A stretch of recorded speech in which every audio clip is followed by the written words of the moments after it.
particular championship. I am, Bob, and we want to extend our thanks to the Indianapolis Colts for the use of the complex last Saturday, and extend our congratulations to Bedford North Lawrence, our first Unified Flag Football State Championships, and also to congratulate Ben Davis, Tippecanoe Valley, and Noblesville for reaching the Final Four. Just a tremendous event. The joy that was occurring in that complex, those young people playing Unified Flag Football was truly rewarding. And after you finish any championship, you debrief it, and you look at how you're going to make it better.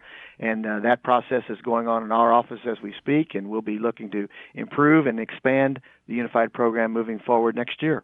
Gratifying thing about this program has been it's been student-driven. Your student leadership committees and the young men and women who've been involved in that have been the driving force in this championship. They have been, and I'm very proud of our student advisory committee and the work that they do. We had 3 of our members there on Saturday presenting awards to these teams and being available to help us with the administration of the event. Very proud of those young people, and it's their initiative.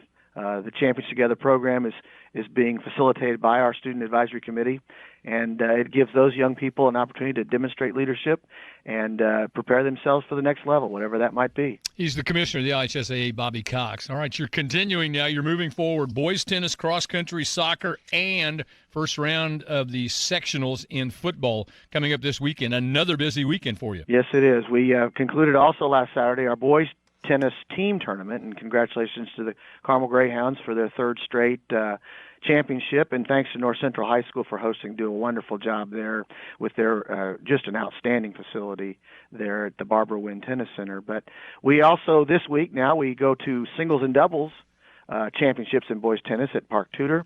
We got 4 sites that are going to host cross-country semi-states.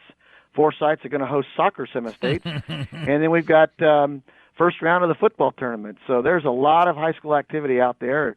Hopefully our fans will get out. It might be a little damp out there Friday, but we hope folks will get out and support all these young people. And Saturday looks like to be a great day. So we hope that our fans will come and support our schools and our young people playing. Looks like a great weekend for high school sports. It really does. On the football side, you 6A is off. They move into the semifinals next weekend. There are a few sites that are playing one game, or a few in 5A, but 1 through 4A, they're full bore all out on the sectionals this weekend. Yes, they are, and there's so many great matchups in this first weekend, and it's always an interesting start to the football season or the football tournament series once we've finished our regular season to just see how the matchups play out, and there are going to be some upsets. There always are, and if you're one of those coaches out there, you hope it's not your team that's going to be the one that gets upset, but there'll be a lot of energy and a lot of enthusiasm surrounding our football tournament, and it's 6 weeks now, and then we'll be talking about our state finals coming up. Yeah, that's the amazing thing. I think the other part, too, you mentioned matchups. I think we have maybe 5 or 6 games where ranked teams are playing one another in that first round. So, and we've talked about this before, the build up to this. But if you're a senior, that last night for most of them is a very crushing night if they do not win, because the careers that they've been involved in are seemingly over. Yes, it is. And, that's a great point that you bring up, Bob. It's a point that happens in every one of our sports, and it's a great life lesson. The reality is, in our football tournament, there are going to be 6 champions, and there are going to be 300 plus that aren't champions. But you learn a lot from losing, and losing is not fatal. Losing is something that helps you prepare for bigger challenges. These are high school sports, and they're very important. But, they're sports. They're games for kids. And the fact that you might lose a game, it's not fatal. You learn some things from that, and you take that with you. And so you're right, it's crushing. There's only going to be 6 champions, though, and the rest of them are going to have to deal with not winning the championship. But that's part of the greatness of high school sports. It's part of those life lessons that we teach, and we know that our coaching staffs and our school administrators are driving those lessons home for all these young people, so they will be successful moving forward. The commissioner of the IHSAA, Bobby Cox, our weekly conversation about all things IHSAA related. Commissioner, thanks so much for your time. As always, enjoy the weekend. Thank you, Bob. You too. It is the Coach's Corner, and with us is the offensive coordinator of Heritage Christian, Nate Stratton. And it's new season starting this Friday night. Do you guys change anything, or do you just keep going the way you had been at the end of the year?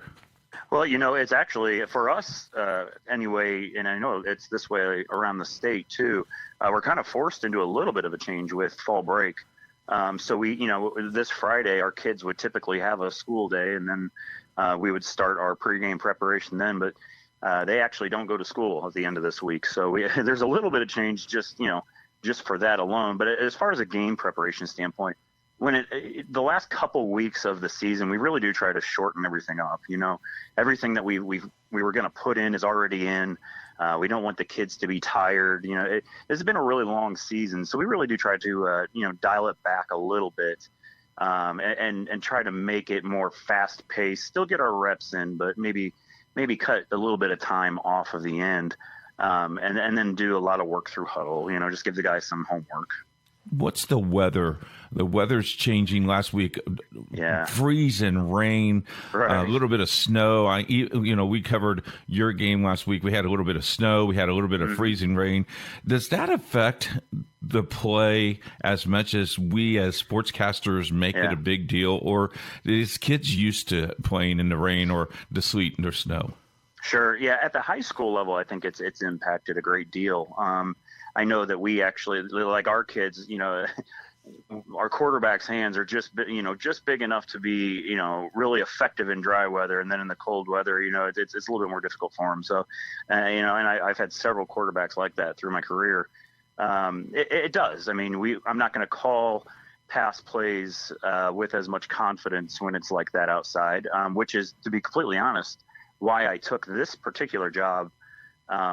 In the first place, Heritage Christian has been, pass heavy in the past. And the first thing I wanted to make sure that we could do when I got here was run the ball, because I really felt like in the playoffs last year against Milan that we were the better team, when I was watching it on film, but we just couldn't, get our run game going consistently. So I wanted to make sure that in order to weatherproof this team, for example, you really have to start with the run game. And that's why I think that the teams that make the deepest runs in the playoffs are the ones that can run the ball. A lot of teams in sectional play, and it is true in your sectional, there are common opponents in your sectional and people you've already played. Sure. For example, you play Eastern Hancock this week. Mm-hmm. Is there something that you held back the last time you played them, or do you just see what they do and you just improve in what you did with a win 3 or 4 weeks ago? Now it's the new season. If you lose this one, you're done. Right. Yeah. No, I mean, you never hold anything back. I mean, but the one thing that you do is you evolve, right? I mean, every week, we kind of, especially dealing with such a young football team like what we are, we almost find new diamonds in the rough as we go along.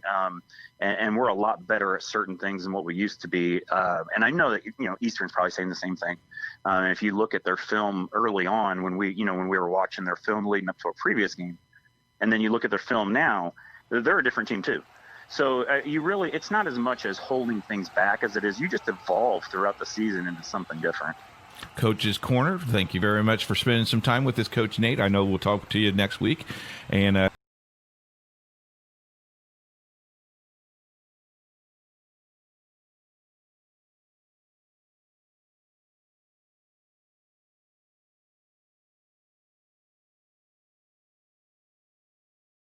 begins coming up next on Indiana SRN, where you're always in the game. Hi, everybody. It's Bob Lovell, and you're listening to the Game of the Week on Indiana SRN. And don't forget to tune in to Indiana Sports Talk right after the game. And also, don't forget to go to indianasportstalk.com to find the affiliate in your area. You're listening to Indiana SRN.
To all of our viewers, hello, and for the second week in a row, welcome to the Eagles Nest on the north side of Indianapolis. It's sectional time, high school football second season, and for Indiana SRN's webcast game of the week, our first do or die matchup of the season.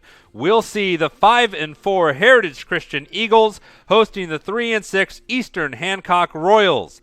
Alongside Bill Ludlow, I'm Jonathan Mathis.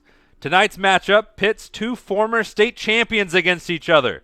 The 1985 state champion Eastern Hancock Royals are young. Only 3 of their 22 starters are seniors.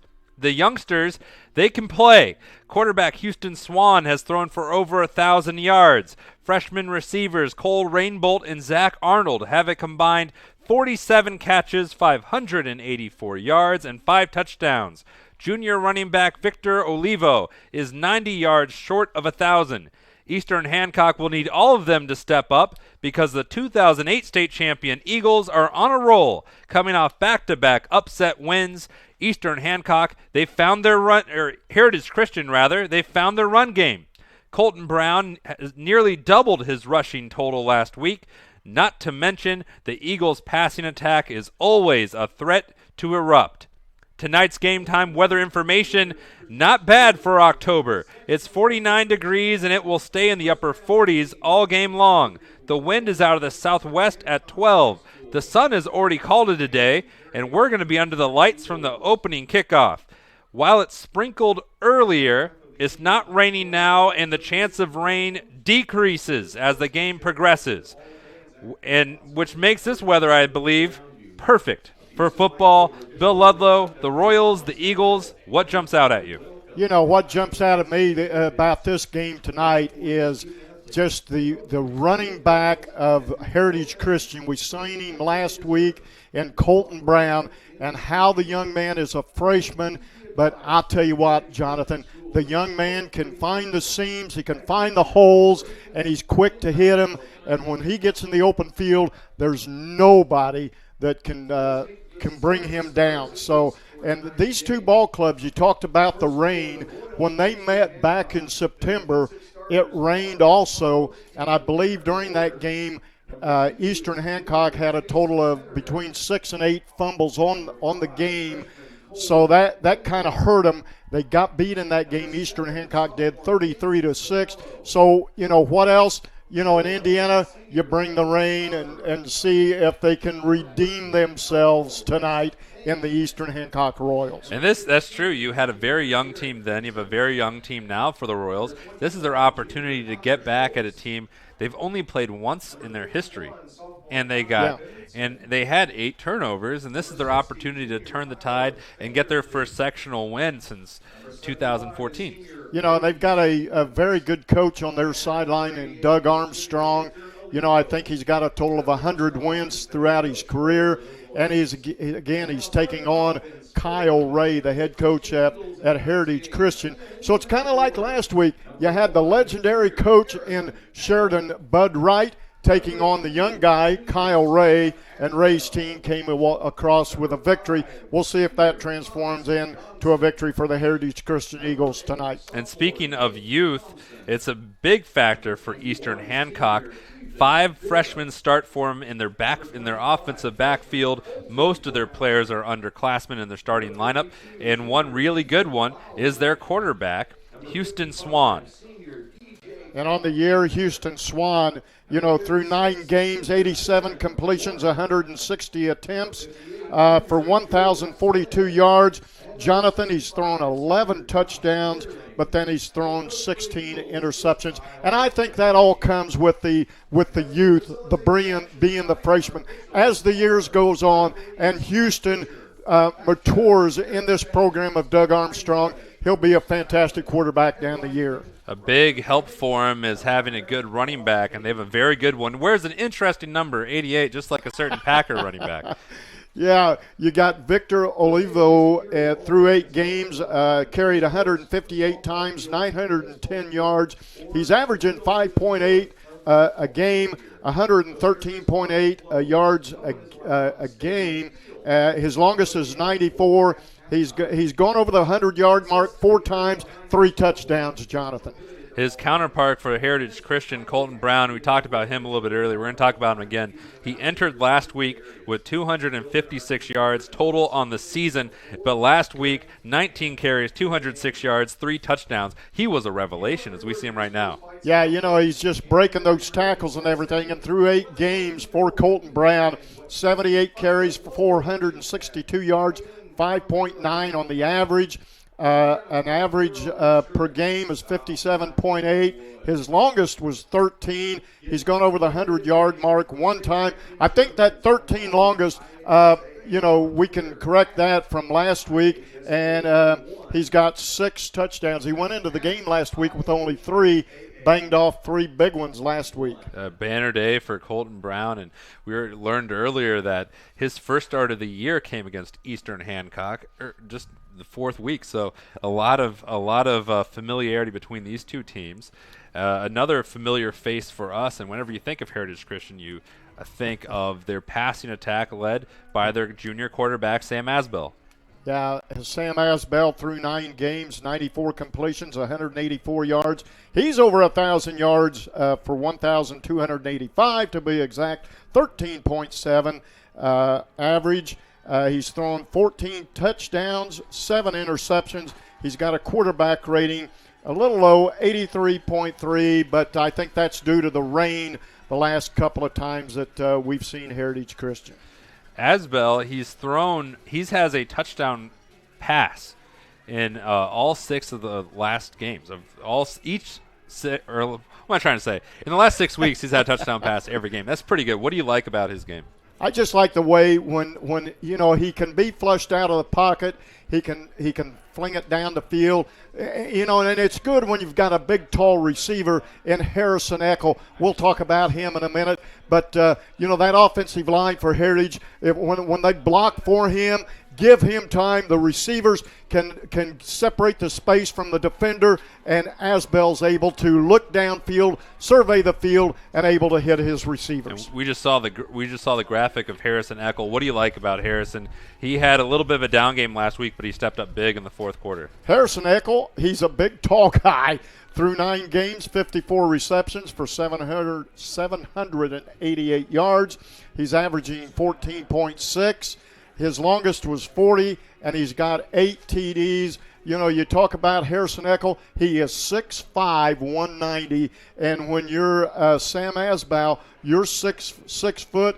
When you can look downfield and see that 6'5" guy, you go for him. And Eckel, another thing I like about him, when he's being thrown to, he can go up and get the ball if he has to. Mm-hmm. And he's done that. He's one of the leading receivers in the state. He's 22nd overall in the entirety of Indiana in receiving yards, and he is one of 46 players with at least 8 touchdowns. And that just speaks to his productivity. He was higher in those numbers last week, but he only had 3 catches, but he made do with those 3. 79 yards and a touchdown. Every game this year except for 1, he's had at least 79 yards. And we've seen Harrison Eckel, we've seen him against Covenant Christian, we've seen him against Sheridan, and then we're going to get to see him again tonight. So Harrison Eckel, he's a junior, the same as his quarterback. So this duo, Jonathan, is going to be back next year, and that's just got to be, thrilling for Coach Ray, knowing that he's got his number 1 receiver and number 1 quarterback coming back next year. That's true. Let's get, before we pause for the anthem, let's get a couple quick takeaways. What would you like to see from Eastern Hancock and Heritage Christian tonight? I'd like to see him use, the Victor Olivo, use him quite a bit, and maybe try to throw the pass a little bit and seeing if they can be a little bit more balanced tonight. I think both teams are generally pretty stout against the run, at least for the most part. Last week it did not go very well for Eastern Hancock, but they can be pretty strong, and we're going to see all that in a little bit. We're going to step away. You don't go anywhere. Indiana high school football here in Indiana SRN.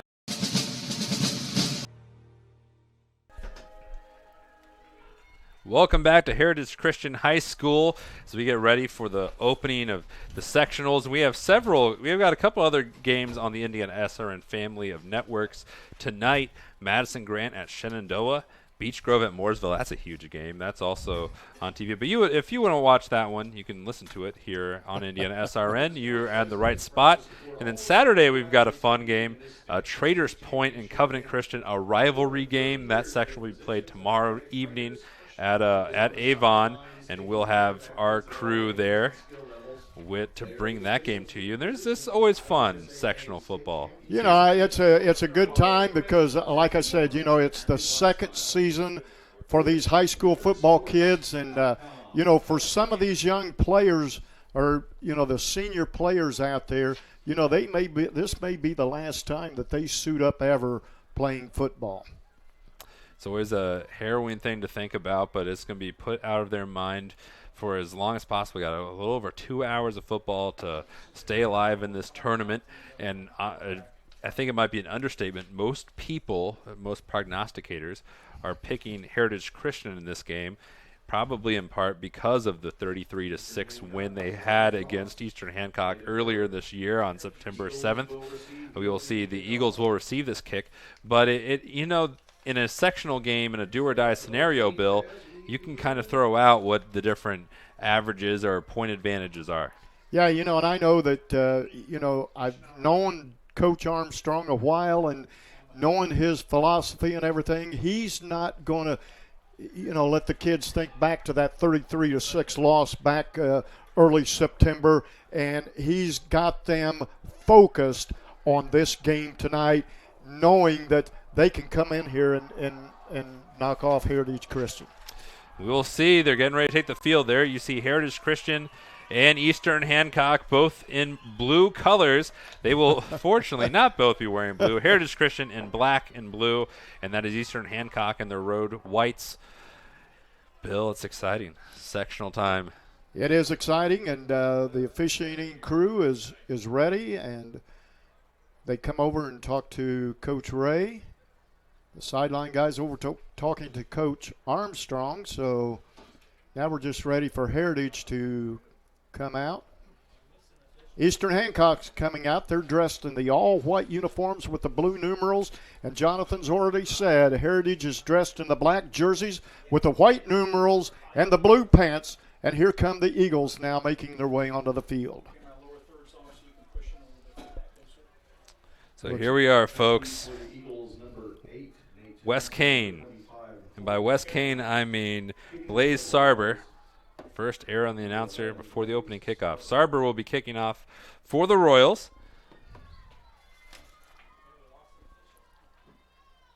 Colton Brown is one of the Eagles back to return. Colton, the brilliant freshman running back for the Eagles. The only freshman starter among the offense and defense. And what we're waiting on is the chain gang. As they make their way now onto the far side. Better late than never. Good crowd has come out for this game despite the weather, but like Jonathan said, you know, it did rain on us a little earlier, but I believe the rain has stopped now, Jonathan, so you know, we'll see if that helps the passing game of Heritage Christian and Eastern Hancock. That can't hurt. The green blobs on the radar map drifted to the south and east, so it should be all through here. That will be a key, though. One of the big strengths of both teams is on offense, being able to spread the ball out. And if they're able to have that passing game, it's going to be play to both teams' strengths, really. Yeah, you look at Heritage Christian, I've got them using the no-huddle spread on offense, whereas Eastern Hancock uses the spread. So, yeah, they're basically the same. So we'll see how that transforms in tonight. The chain gang's ready, Jonathan. The team's ready. You and I are ready. Let's go, man. Well, let's play some football. The second season, finally, Eastern Hancock will line up. The kicker, as previously stated, Blaze Sarber, a senior, number 11, arm in the air. And sectional 37 begins now.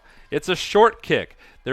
Nate Thompson, though, will drop it. He had room to return. Now he's trying to run backwards to gain forwards, and it doesn't work. Down at the 10. There's that special teams for the Eastern Hancock Royals. And, Thompson helped him a little bit by bobbling the ball, and the special teams down there and got him pinned a little deep in their own territory. So this will bring out the potentially high-powered Heritage Christian offense. Sam Asbell, he had 89 passing yards last week in a game that featured a heavy dose of the run. It broke a streak of 5 consecutive weeks where he had over 100 passing yards, and we'll introduce you to the offense in a moment. But as you see, this will happen a lot. Eagles line up in the gun. Here's Colton Brown, the freshman, up the middle. Now tries to go to the far side. He's got running room down the boundary, and he's across the 30 out at the 34. And Colton Brown, Bill, picking up right where he left off. Colton Brown took that handoff, Jonathan. He cut to the right side just off the tackle, found a little seam, cut it back to the right again, found a big opening, and took it all the way down to across the 30-yard line. As you see the starting lineup, a strong offensive line that Brown runs behind. Harrison Eckel, the first receiver on the left. He is the main one. We'll keep you in tabs of where he is at on the field. He's number 1 in the slot on the top with a pink towel. 1st and 10. This is Eckel on the sweep. Excuse me, that is Nate Thompson, and a flag is down. So now we got a penalty, and it's going to be holding on Heritage Christian, so that'll negate that little jet sweep there that Heritage ran, and they'll back them up 5 yards.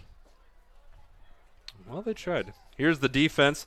Both teams run a 3-5-3, so 3 secondary players, 2 corners of safety, 3 down linemen, and then 3 linebackers. The best one, Garrett Friesen, one of the leading tacklers in the state. He has 113 on the season entering tonight, 18th most in Indiana.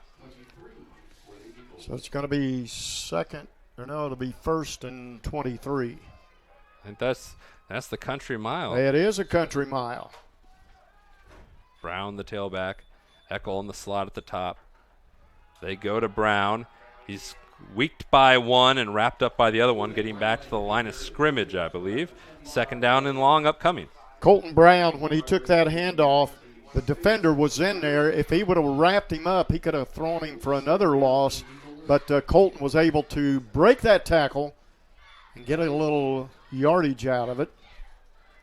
Already off to a good game already. 2 carries for 30 yards for Colton. 2nd and 18.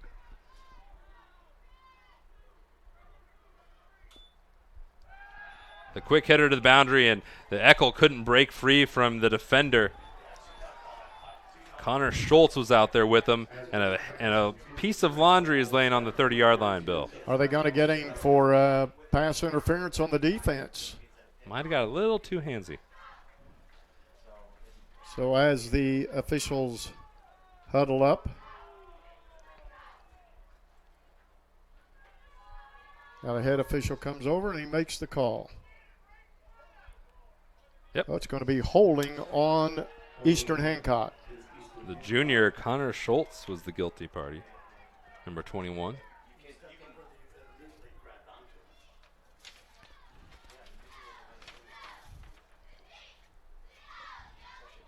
So a 2nd down now.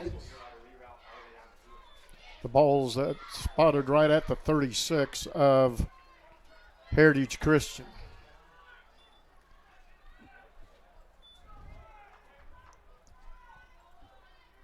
.57 currently frozen on the first quarter scoreboard.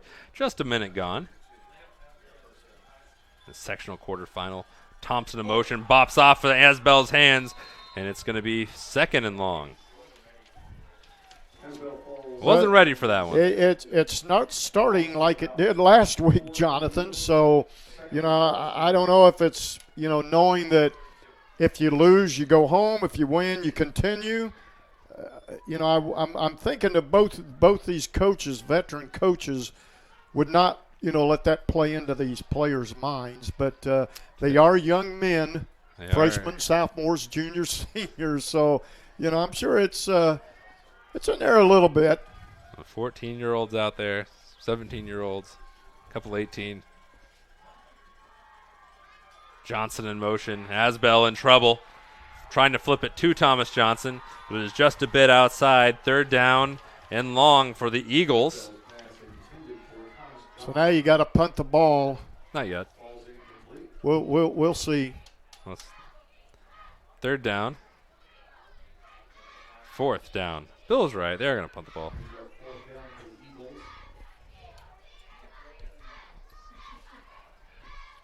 Asher King back to punt for the Heritage Christian. The returner went all the way back. He's seen Asher King punt these before. And this is a tremendous roll for the Eagles. It will die at the 26, but it rolled quite a ways.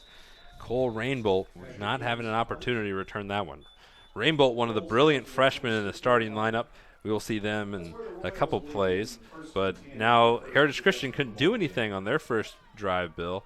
This time to see how the youngsters from Eastern Hancock handle the big moment.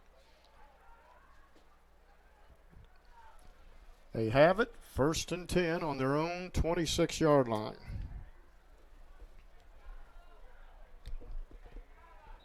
Quarterback Houston Swan, one of the best freshman quarterback in the state.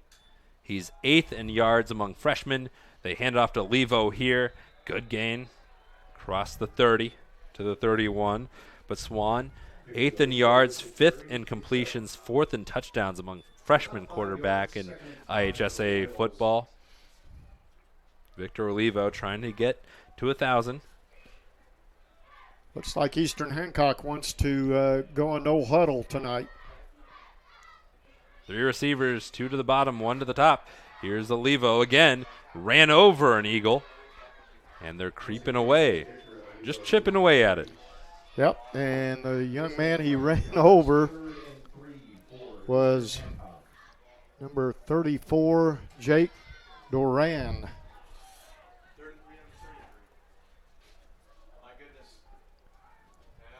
About 9 minutes to go, 3rd and 3. You know, both these ball clubs faced Shenandoah and LaPel, and both of them got beat by those teams. And Olivo got beat by a couple of Eagles. Ethan Lowry was in there, one of the best tacklers, the best defensive player for Heritage Christian, forces the 4th down, bringing him down in the backfield. And 6 from the 30. Ethan Lowry leads this Heritage Christian team in sacks. Blaze Sarber back to punt. It's a knuckler, a line drive. Nate Thompson will field it, or maybe he won't. He's just going to let it bounce. He would have got lit up. He did.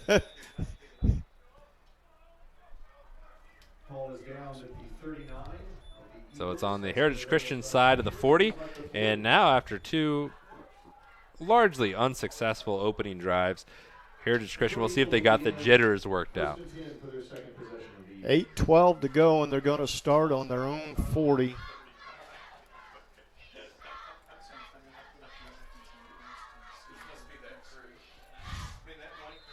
Colton Brown already 30 rushing yards on a Sam Asbell boff snap. They lost 4. They're at 26.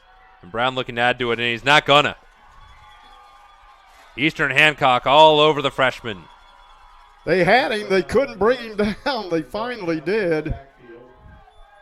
That was Wes Kane, a sophomore, in on the tackle. Also, Chase Settigren was also in there, number 2. So he lost a yard on the play. Brings up a 2nd down. 7:40 to go in the first quarter.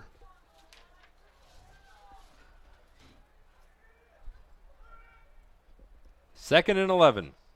Eccles at the bottom on the 4 of the 40. Browning's in motion. He's going to catch it off his shoestrings. And if he can scoot by that man, he can't, but he does get it across the 45. So 3rd and manageable upcoming for the Eagles. So a nice wheel route ran there by Colton Brown. Able to kind of a low throw, but he was able to corral it and pick up a good third and manageable drive right now, or play right now. Asbell is now 1 of 2 for 6 yards. They need a few more. Asbell looking for Eckel, and that's a first down across the other 45 to the 44. And Eckel, that is his 55th catch of the season. Harrison Eckel running just a great slant route coming out of that slot position over on the left side. And Asbell was able to, and again, he got the separation a little bit from his defender where Asbell was able to lay it in there. He is at the top of your screen. Nate Thompson is in the slot to his right. And in motion, they like to do jet sweeps out of this. Here is Thompson looking for a hole. Squeaked by 1, got maybe 2. He was brought down by number 7, Caden Sotelo. Just 2 on the play. The ball is marked on the 42 of the Royals. 2nd and 8, Eagles. Well, he was able to pick up 2 out of that jet sweep. So 2nd and 8. Home team moving the ball here on their second drive of the game. Halfway through the first quarter. Same formation. This time Colton Brown, and he's trying the left side, and he gets another 2 yards. Consistent, 2 yards on first down, 2 on second. Kind of what they did last week. You know, they would just methodically go downfield and take a lot of time off the clock. 3rd and 7 upcoming. It looks like Eastern Hancock in the defense, they go cover 1, but then right before the snap, you got a man on the far side will drop back into a cover 2. So, you know, they're trying to take the passing away, but they've got the running game of Colton Brown. Thomas Johnson a little bit behind him, and breaking it up was Connor Schultz. If Thomas got his head around, he might have been able to have a play on the ball, but it bobbled once, and Schultz mopped it up.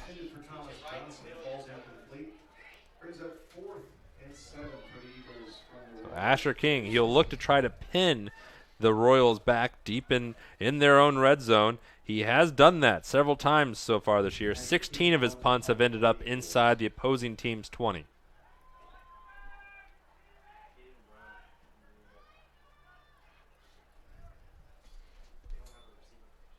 King sends it away. Oh, man, that's a booming kick. Will it check up?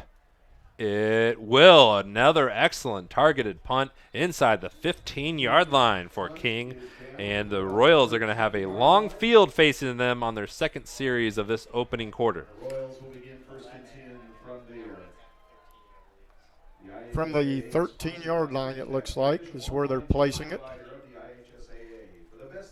So they'll take over Eastern Hancock. This is their second series on And, Bill, here's their starting lineup. Victor Olivo, we saw him earlier. They like to run it to him. Zach Arnold. Cole Rainbolt is the leading receiver. Their offensive line is the most experienced unit on their starting lineup, with mostly made up of juniors. They don't play many seniors. Swan completes it. This might be a first down, and I think it's to Rainbolt, who has a really cool just a really cool name. Just Cole Rainbolt. It's a good name. And it was Cole Rainbolt.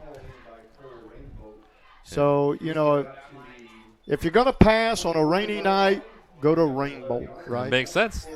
Makes sense. First down, moving the chains. Trying to get an easy completion. Settled the jitters in. Swan looks again to Rainbolt over the middle. He catches it, spins away from a tackler, and has another first down. And here's the defense that Rainbolt's carving up. It's just like the Eastern Hancock. It's a 3-5-3. You see the linebackers, Ethan Bishop. The row is a rover. He floats between a safety and a linebacker. Ethan Lowry, saw him earlier. He's the leading tackler. There's several tremendous options on that defense. They're normally very stout. And here's Olivo trying to pry their way through, but it doesn't work that time. Gets a yard and a half. So Swan threw two passes to Rainbolt. So now, again, I think what they're trying to do is balance this offense out here. A little, couple of passes, some runs, some more passes,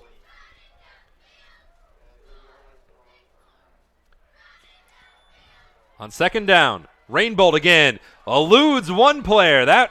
The man juked out of his shoes was Reed Gehrig, who had him lined up. But Rainbolt, you can see why he's seen a lot of playing time as a freshman. He moves the chains again. Rainbolt, again, is one of those freshmen on this Eastern Hancock Ball Club, 5'10", 150 pounds, and he's the leading receiver for Doug Armstrong and the Eastern Hancock Royals. The Royals start 3 freshman wide receivers. You've seen Rainbolt 3 times now. Zach Arnold and Landon O'Neill are the other ones. In motion was Connor Schultz. Swan moving the pocket, now trying to run, ridden down by Ethan Lowry.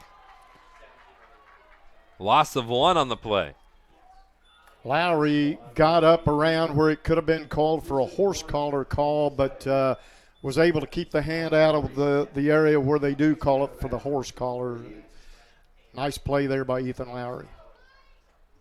So that brings up 2nd and 11. Carving out this first quarter. Olivo's in the backfield wearing number 88. Ty Montgomery is the running back for the Packers we alluded to earlier. He also wears 88 as a running back. Scored a touchdown Monday night. Swan with time and space, and Nicole Rainbolt just short of another first down. 4 catches for Rainbolt. And the first 2 that went to Rainbolt went for first downs, and this one he almost made it, but now he's 2 yards short. Rainbolt averages 11 yards on his reception so far tonight. That's right at his average for the season. Here's Olivo looking for the first down, and he's got it by a slim margin. Just across that invisible line, and the chains will move again. So Victor Olivo found the seam on that left side of the offensive line for Eastern Hancock, picked up the 2 yards that he needed, and then some. Swan looking for Rainbolt, has him, and a flag is down. We'll see what it is. If the play holds, it's another decent gain, not of the 11-yard variety, but we'll see what the flag signifies.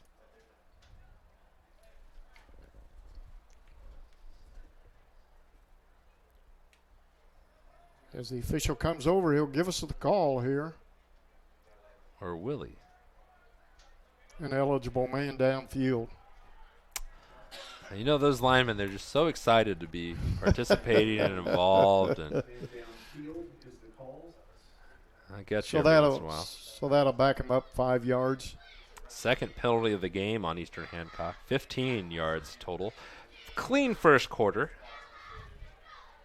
3 total penalties. And we see Brady Stevens, the senior, running off the field, probably in some slight trouble. Tyler Cavaletto will sub in. And we're going to have a timeout. We're going to take one, too. First opportunity of the game for us. You're watching a 0-0 game so far, but Eastern Hancock is moving on Indiana SRN. We are always in the game.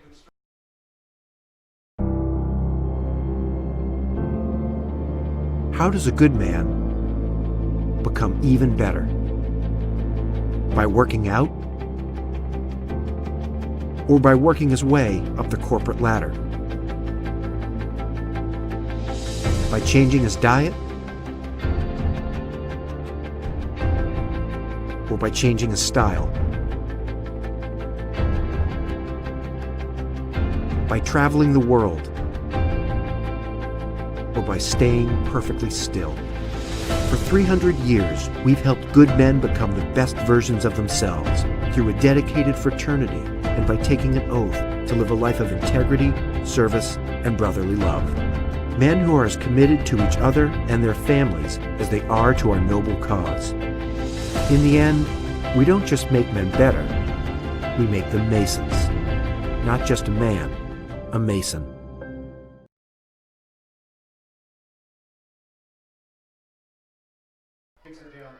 Welcome back to Heritage Christian High School. It's second down. Houston Swan had a keeper, got a little bit, not too much. They got a little. 2nd and 9. defense for Heritage put a little pressure on Swan. So receivers currently from the bottom to the top. It's Landon O'Neill, one of the freshmen. Connor Schultz, a junior. Cole Rainbow, who you've seen a lot of. And then at the very top of your screen is Zach Arnold. Swan with time, looking for Arnold a little bit behind him, but he couldn't reel it in. He had it in both hands, and it slipped out. That would have been a great completion if he could have held on to it, because the pressure was coming on the Heritage defense, and the coverage on the passing route was good for Heritage, and Swan was able to lay it right in there, but the receiver just wasn't able to reel it in for a big gain. I think you saw a little bit of the inexperience. The throw was in front of him. Then Kyle McAvoy for Heritage Christian wouldn't have been able to break it up. But now Swan is chased. He turns upfield, splits a defender, and loses the ball. And it's recovered by Heritage Christian. 6 fumbles the last time these two teams played for Eastern Hancock. And that's a costly one, stopping a very promising drive for the Royals. Yeah, it looked like Swan might have had the first down if he would have able to hang on to it. Here's a replay of it.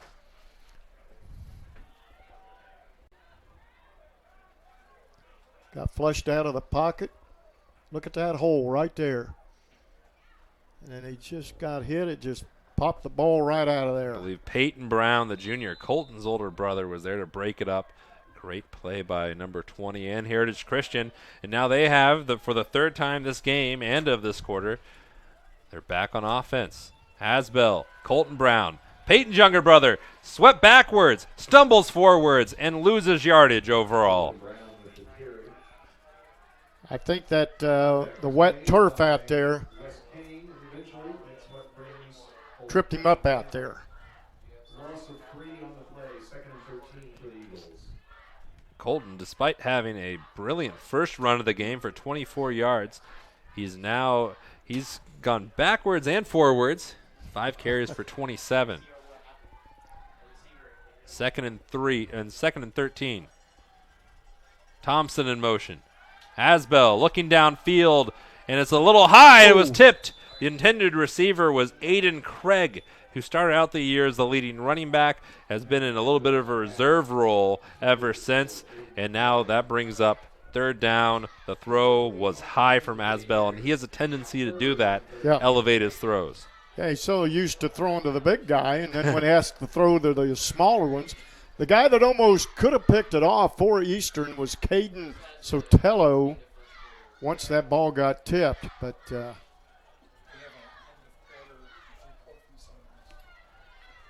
minute to go. Effectively, Hasbell, Colton Brown's wrapped up in the backfield.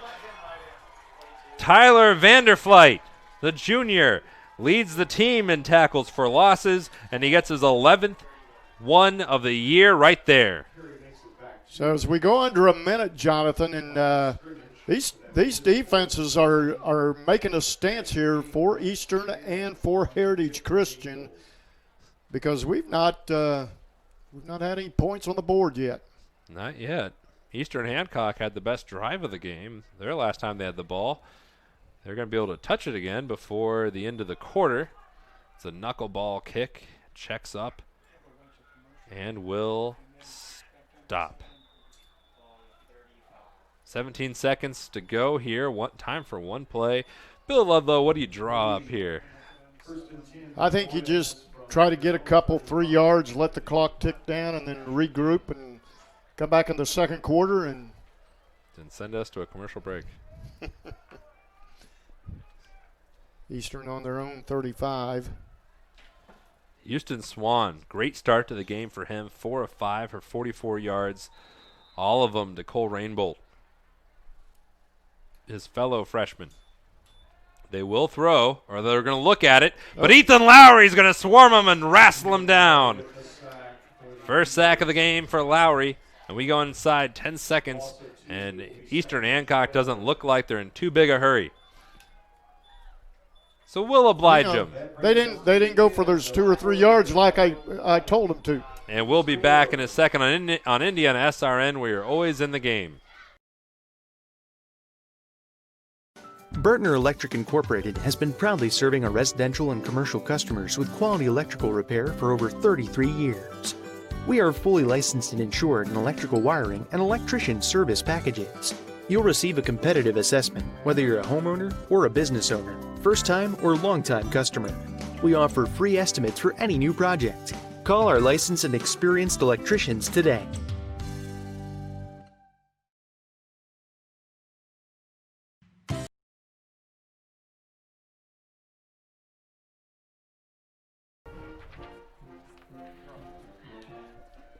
Welcome back, everybody.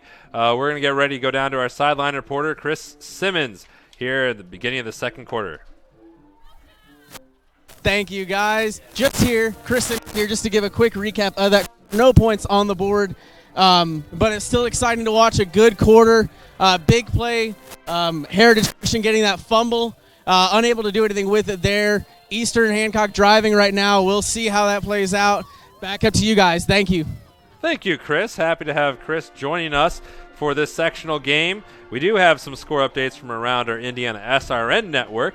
Beech Grove leads Mooresville 14-7 at the end of one. Shenandoah is not exactly keeping this one close. They lead Madison Grant 20-0. But we saw a very defensive struggle in that first quarter, Bill. Yeah, very, very good defense on both sides of the ball, and that brings us to that 0-0 in the first quarter. Pick it up with a 2nd and 12 after the Ethan Lowry sack of Houston Swan. Schultz in motion. Lowry's threatening a blitz again, and he's through. The check down, though, is to Olivo with some running room and a blocker out front. He still cuts back across the 50, down at the 42-yard line. We got a penalty flag on the play, though.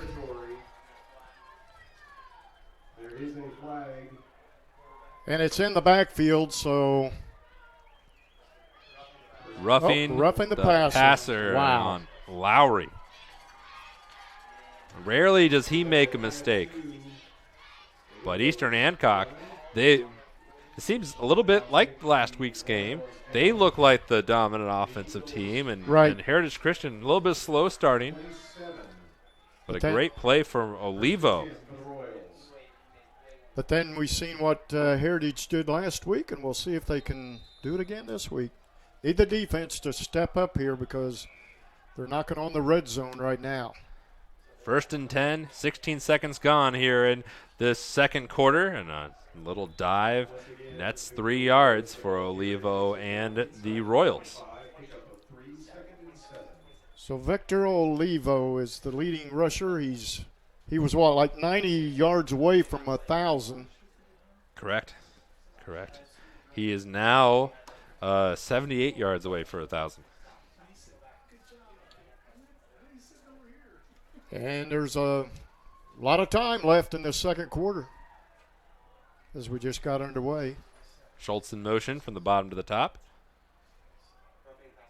The Eagles defense adjusts accordingly. On a draw at Swan, but the turf monster got him. Just across the 25-yard line. That turf monster got Swan on that one. It got Colton Brown a while ago on Heritage's try. So taking a quick peek at the Titus Bakery out-of-town scoreboard, Cecina leads Centerville 13-0. Sheridan and Tri-Central are tied at 7. Big game up north, Pendleton Heights 14, Marion 6. And I think Marion was coming into the sectional play undefeated. They did. They were. Highly ranked team. 3rd and 7 for the Royals. This is almost Cole Rainbolt territory. Swan will keep it. Tried to cut it back upfield. And got a few yards short of the first down. 4th down upcoming for Eastern Hancock. And they have not attempted a field goal all season. So let's see if Coach Armstrong will gamble here a little bit and either punt the ball. It looks like he's keeping the offense on the field, Jonathan. So that would have been a very short punt. Ball on the 11, the 21, excuse me. Swan, with Olivo to his right. Rainbolt in the slot on his right side. And Heritage Christian jumped. So that's going to give them Probably the first down because it was 4th and 4. The hard count got him, Jonathan. It amazes me that a quarterback can hard count somebody from the shotgun. You think it'd be hard to do it. They're standing so far away. I would say something about a certain quarterback, but I'll leave it alone here. Inside 9.5 minutes to go here in this first half. Quickly moving first half. Rainbolt in motion. Olivo will take the ball up the B gap on the far side and is knocking on the door just outside the 10-yard line. Second down and about 5. This play coming up will be their 7th play of this drive. Started back on their own 35-yard line. Now they're in the red zone. We'll see how well they can see if they can connect. Gain of 4 points for Olivo that time. Not going to gain much here. Might have lost a yard.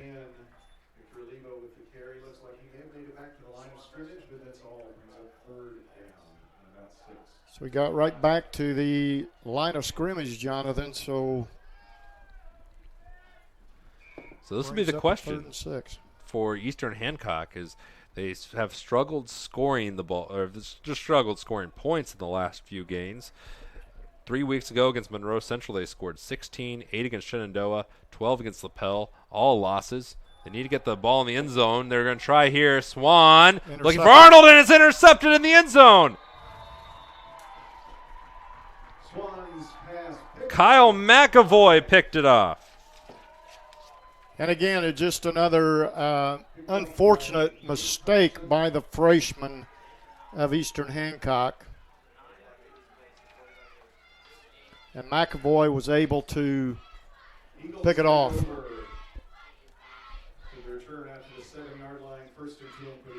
Actually, we believe it was Nate Thompson who picked it off. The difference is between number 8 and number 9. But still, the second time in a row that Eastern Hancock turns it over on a promising drive, and now the Eagles look to respond, maybe get on the board the first time. Here's Thompson on the sweep, gets it across the 10. Here's the replay. This will help us identify.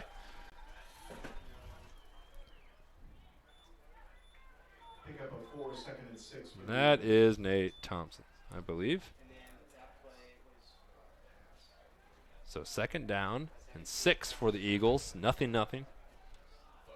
Just a little underthrown there by Houston Swan, but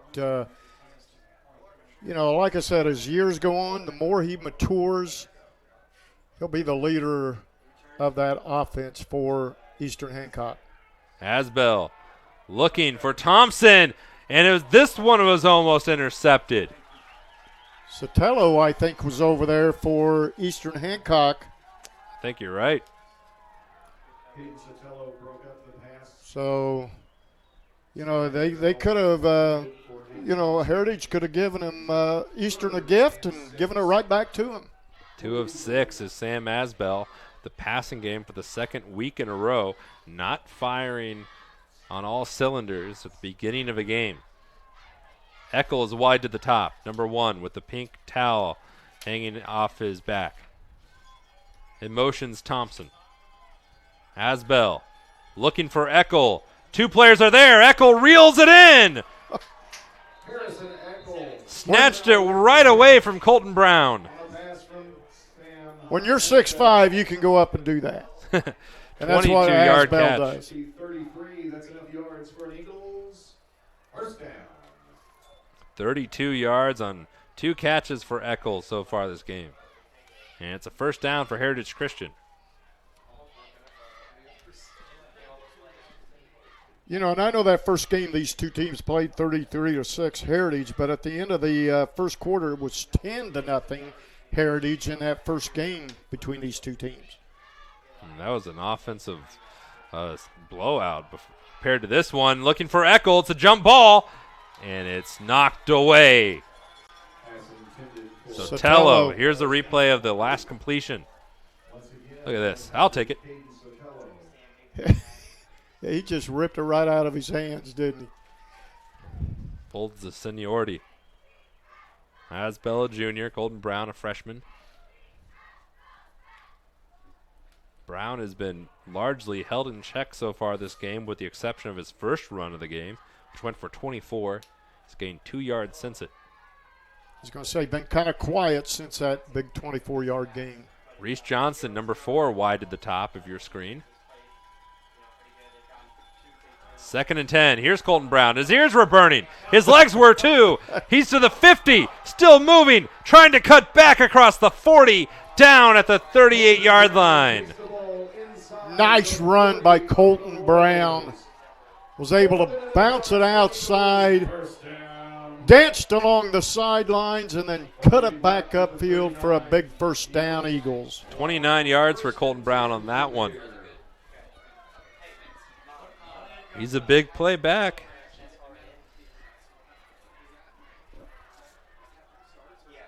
$206 yards last week, 3 touchdowns on 19 carries.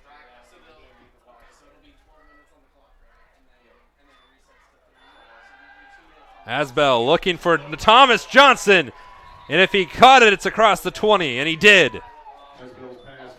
Again, Thomas Johnson from his wideout spot did another little slant route, was able to just lay it in there, Asbell, for him. Coming up to 6 minutes to go in this first half. Quickly moving, low scoring. Heritage Christian, best offensive drive of the game for them currently. Thompson on the sweep, trying to find a lane on the outside. Now looking inside. He's across the 10. He's down at the 5. Thompson came from that jet sweep. Was able to juke out one defender of Eastern Hancock, cut it back upfield across the 10 to about the 5. And we're going to get a timeout on the field. We're going to take one as well. We'll be back in a jiffy here on Indiana SRN. We're always in the game. Your home and office make up a big part of your world. Sometimes trying to manage it all on your own can make you feel like you have the weight of the world on your shoulders. And when the weight of the world is on your shoulders, you need a strong back or two to come to your rescue and haul your stress away. You need the College Hunks. Whether it's time to clear some space for new memories, to reinvent the room around you, or to simply pack up and move into a fresh new beginning, you can count on the Hunks to bear your burden so you don't have to. Let us move you today.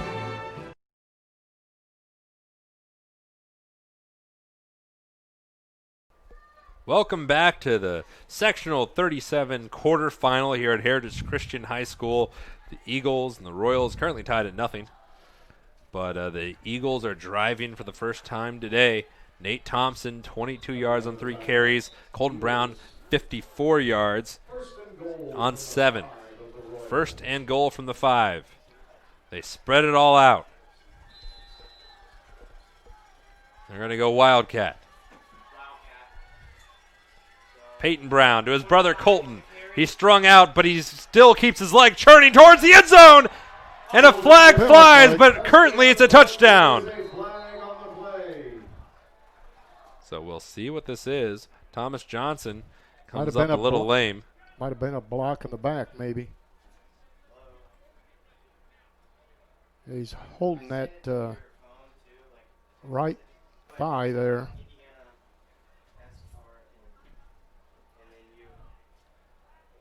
So still no call. Chop block on Heritage Christian. So we'll try it again. So negate that touchdown by Colton Brown.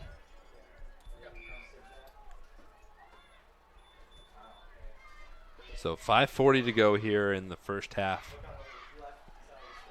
Heritage Christian looked to have the first touchdown of the game. Eastern Hancock has come close, but they've fallen short. They've turned it over each time they've been in the red zone or just entering the red zone. So on 1st and 16. Trips to the top. It's Aiden Craig, Nate Thompson, and Harrison Eckel. Asbell sends Colton Brown in motion. He's looking the opposite way, Drop the ball. and he's down. Fumble. And a celebration, they believe they have it. Eastern Hancock does. And so each time one of these two teams gets in the red zone, they promptly turned it over. Turnovers, you know, when you get that close, you got to take care of the ball. So while we got a second, here's the replay. He just dropped it. He didn't, it wasn't stripped, he just dropped it.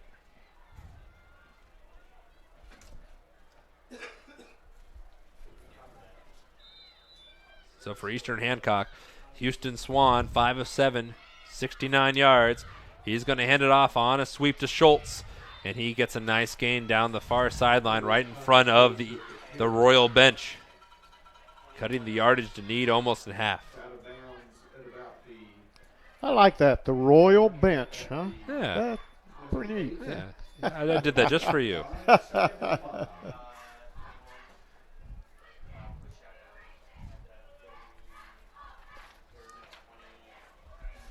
There's no coverage in the deep field or in the deep side of the field here for.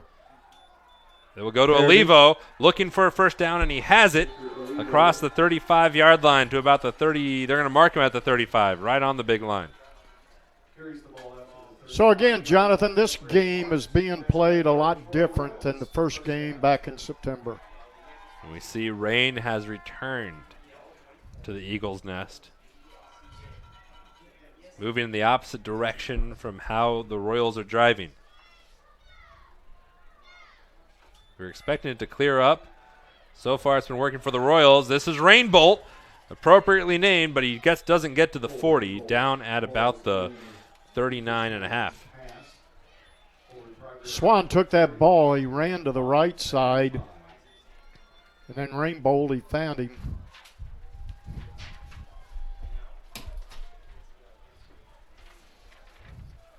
So 2nd down and 5. Gain of 5 for Rainbolt, who's been very effective. The two freshmen, quarterback Houston Swan, Cole Rainbolt, the freshman receiver. He's the one in motion right now. They hand it to Olivo, a junior, up the middle. If he can break it, he's got a lot of room to the top, to the 40, to the 35, and he's caught and flung down by Reese Johnson. But a huge gain for Victor Olivo, his biggest of the evening. And what set up that play, Jonathan, was the center for Eastern Hancock and number 63, Harrison Collins. You know, as soon as he snapped the ball and Olivo got it, Collins was able to block his man and open up a little seam for Olivo for that big gain. That was a 28-yard run, 52 for Olivo on the evening. He'll try it again, up the A-gap, and down across the 30 to about the 28-yard line. And again, another nice block by Harrison Collins. Gain of 5 on the play. The Royals have had more consistency on offense. They've had good drives about the last 3, have not been able to capitalize yet. Both teams, when they've gotten in scoring distance, have turned it over. Olivo flung down that time, and the ball, it looked like it came loose, but I think the Royals hopped on it, whether he was down or it was loose. He lost yardage, nevertheless, 3rd down and 8. Fumbled back a couple of yards, picked up, however, by the Royals. So from the 30, it's 3rd and 7.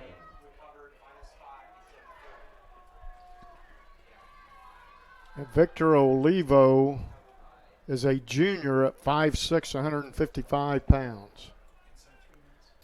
We're inside 3 minutes. 3rd and 8 for the Royals. The Eagles show blitz. Tried to get the defense to jump. Now we got a timeout. Eastern Hancock. We'll step away as well. Nothing, but it's getting closer. On Indiana SRN, where you're always in the game.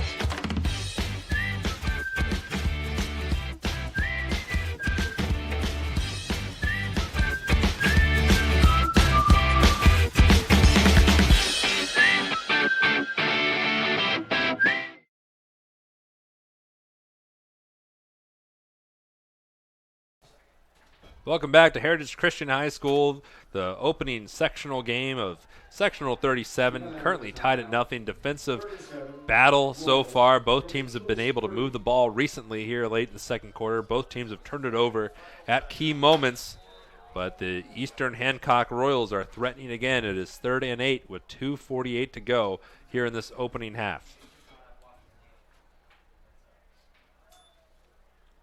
The ball's loose this time.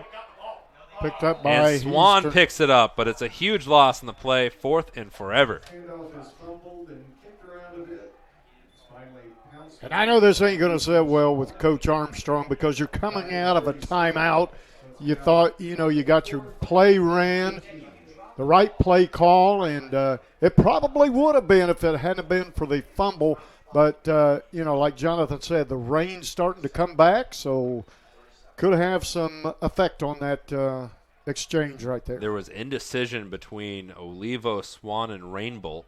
And here we see a late substitution coming on. They're going to have to hurry. Friesen checks in. And just in time with 1 second to spare on the play clock. Swan needs a lot. He looks for everything. It's intercepted. Reed Gehrig. And he's got running room across the 40. Caught from behind by Rainbolt across the 45. And yet again, Bill, Eastern Hancock has a red zone turnover. They do, and, Swan throwing it into double coverage. And again, another, bad mistake by the young freshman. And here's what it looked like. Right into double, triple coverage. And good pick by Gehrig, though, coming over the top. Great camera work by our cameraman, Riley Thomason. He's been with us all season. It's his birthday today. Happy birthday, Riley. He's been doing a great job all season long. He gave us a very angry glare. Asbell looking for Eckel. This one's high, and this one's intercepted. Chase Settergren across the 45-yard line, and he steps up to return the favor with 1:33 to go in this first half. This has just been a letdown, with the turnovers, the fumbles, the interceptions. And now let's see what Eastern Hancock can do. And you can see, here's the replay. Asbell for a little high for Eckel, and we said earlier he has a tendency of going high when he misses. And Chase Settergren was all ready for it, the junior.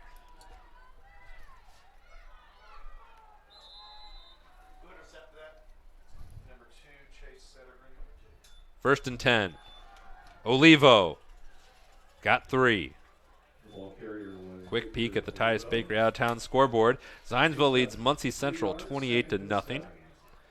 Columbus East leads New Albany 17-3. Team we saw last week, Sheridan leads Tri-Central 21-7. The Marion Pendleton Heights game is tied at 14. Here's a handoff to Olivo on second down, and it's a big one. It's going to be about a yard short of the first down line. And don't go anywhere at halftime. We got a nice presentation for you. The IHSAA doesn't always have a good job. We'll recap what's happened so far. We'll hear from Chris, our sideline reporter. Get you set for the second half as Olivo gets a first down, and the Royals are driving inside a minute, inside 50 seconds, as the clock freezes while the chains move. And I think you said earlier they have not tried a field goal this year. No, they're either touchdown or miss, and the clock is now running inside 40 seconds. Swan with plenty of space, with plenty of time, sets up, lets it fly, and was that intercepted? No, it's incomplete. Thompson was there to break it up. The intended target was another freshman, Zach Arnold, and a flag is down. Ineligible man downfield. So again, you get the quarterback flushed out of the pocket. You don't know if he's going to run or throw it. So sometimes the linemen double guess and think, well, he's going to run it, so they'll go downfield, and then he pulls up at the last minute and throws a pass. 30 and 3/10 seconds remain in this opening half. Houston Swan is 6 of 10 Ball is moved back 5 yards, so for 74 yards.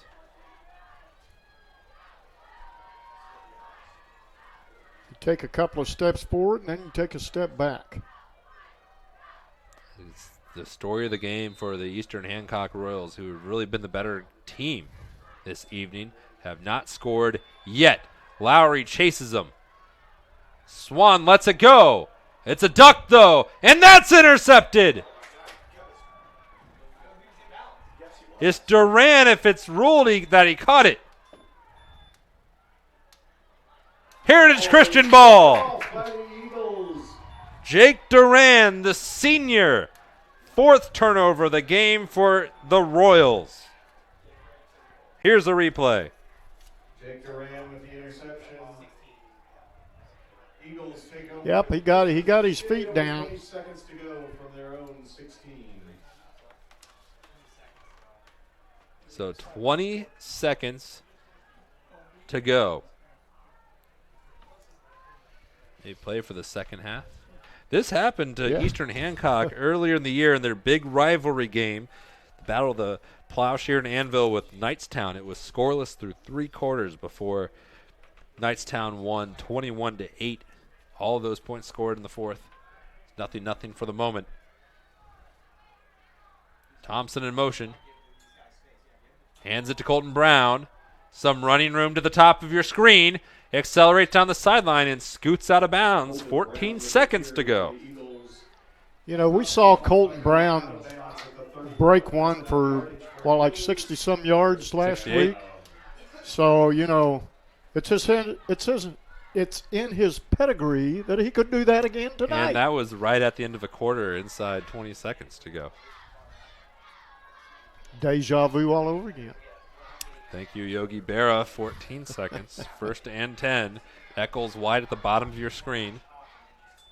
Asbell on a draw. Snuffed out, and down goes Brown. And the clock is just going to run.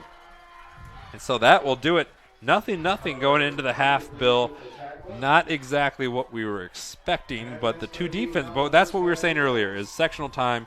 It's always going to be unexpected. You know, and I like the way Coach Armstrong and Coach Ray has got these defenses playing, you know, just great. And if you're a defense type of person, this is the game you want to be at tonight. Or if you're not here, you know, watching it on our webcast game here. Yeah, we prefer you watching on the webcast, actually. A couple, some of the key halftime stats for Eastern Hancock. Houston Swan, good game, but too many interceptions. He's 6 of 11 for 74 yards. Victor Olivo, the Royal running back, 15 carries for 66. Cole Rainbolt, 5 catches for 49 yards. Heritage Christian, Sam Asbell was 4 of 10, also with some interceptions, 56 yards. Colton Brown, 63 yards on 9 carries, 22 for Nate Thompson on 3. Harrison Eckel, 2 catches for 32 yards. But they just haven't – neither team has been able to capitalize, and they've been mistake-prone. Yeah, they just can't get in rhythm right now. And I don't have any good rhythm feel for this game right now, so we'll see what kind of adjustments the coaches make at halftime. And don't go anywhere. We'll have our halftime programming beginning in a couple seconds here on Indiana SRN. We are always in the game. Great way to make a positive difference in the community and support the over 160,000 Indiana student athletes that participate across 21 IHSAA sports. Sports officiating allows you to stay connected to the game, become a role model for our young student athletes, earn extra money, and support the patrons and communities of our IHSAA member schools.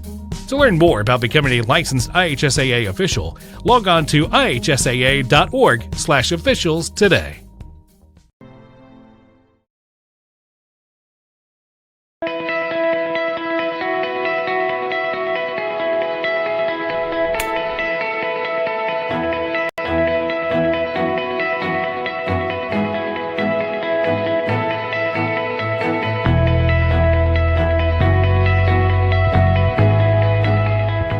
The foundation was a dream that I had when I first took over as commissioner in 2011. And one of the first questions that was asked to me upon assuming the new job was, what are you going to do to help schools?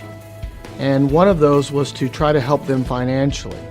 And so we've been working on this notion of trying to help schools financially, but at the same time, try to emphasize and accentuate the education side of athletics. And we like to call ourselves education-based athletics. Because of that, we're trying to fund programming that might not necessarily be funded by a member school, such as leadership training for student athletes, coaching education for our coaches, and those types of initiatives where we can expand our breadth and depth of what we're doing, and then try to help our member schools with the students that they serve. Well, I just joined the foundation in September. I'm thrilled for the opportunity to be part of this team and part of this program. I love high school athletics. It's been meaningful for me, my family, and my children, and I'm just thrilled for the opportunity to be part of the team. Well, I feel so excited about this opportunity because we can make a difference. And I feel like when you come into this job, for me personally, you get a chance to go make a difference in this area of the state, in all 3 of our districts, from state line to state line. I heard about the foundation from Bobby Cox, and he called me and said, would you be interested? Well, how do you say no to an organization that your father's been involved in? I've participated. I've given lectures to coaches on athletic training and participation. So I jumped at the opportunity to give something back to the IHSAA. Well, the foundation's set up currently to start to provide programs for schools around the state, specifically for student leadership opportunities, coach, administrator, principal, superintendent development opportunities for them as well. So some of our future plans would include raising money so we can provide scholarships for students and deserving students, also provide grants to some of the schools around the state that don't have the resources that a lot of the other bigger schools may have.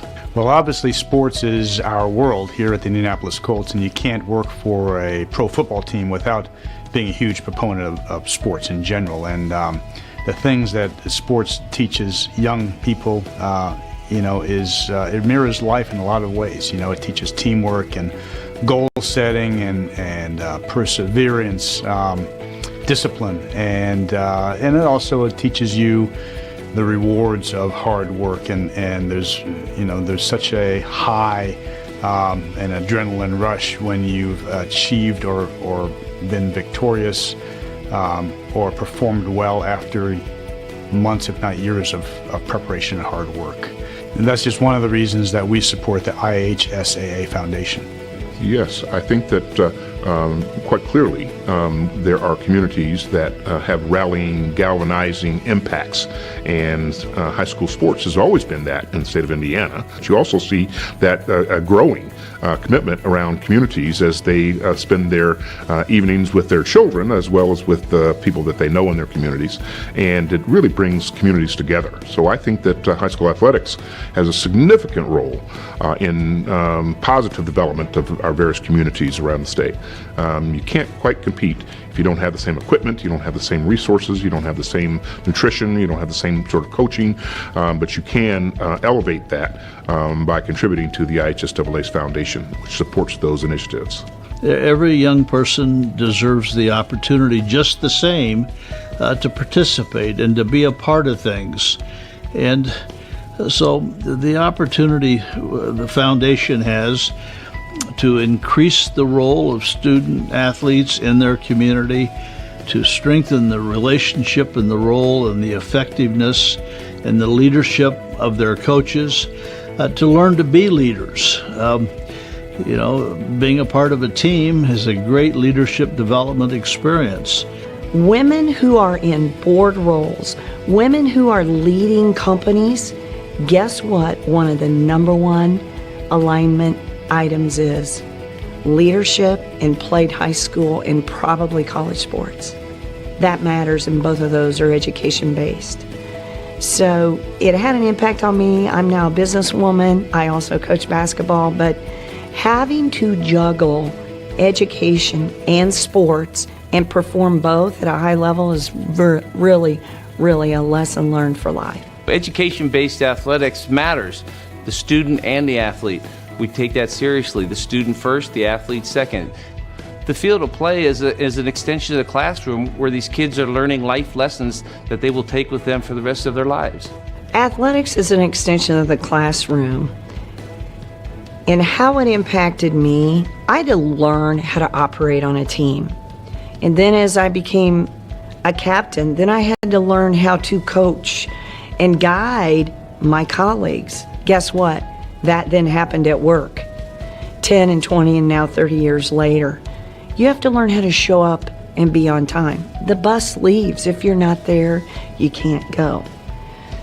Many times, the discipline and the feedback isn't maybe as harsh as it is in the classroom, and it's very quick and potentially harsh, but kind and loving and wanting to get better in sports and on the field. I think in high school athletics, you learn a lot about leadership. I was able to be a team captain for 3 years, and I learned so much that it's not just about the position, but it's about the influence that you're able to make towards a positive change with a mission greater than yourself. And that lesson for me has been able to apply to going to Notre Dame, being a team captain there, to going and playing 5 years professionally and a year in the NBA. And there's a difference in the resilience of the athletes that played high school athletics. And there's a difference in how they're able to bounce back the day after a tough loss, or they're able to bounce back after a coach corrects them on the thing that they need to do. And the resilience and the opportunity to be able to lead in that way is something that's going to carry well past, but be able to be learned better there than it can, in my opinion, any other place. Well, our patrons can all go to our website and they can get involved with donating to the foundation. We like to call that investing. We're investing in young people, investing in our schools. And then our schools will have an opportunity to solicit funds in the forms of grants from our foundation board, and we will entertain those grants on an annual basis and make awards based upon those requests that we receive. And we want that to be an ongoing and a growing opportunity for not only our patrons that support us at our contest in our communities, but also our member schools to identify things they feel that are important in their schools and their communities where they need additional funding and support, and that's something that the foundation can be a part of.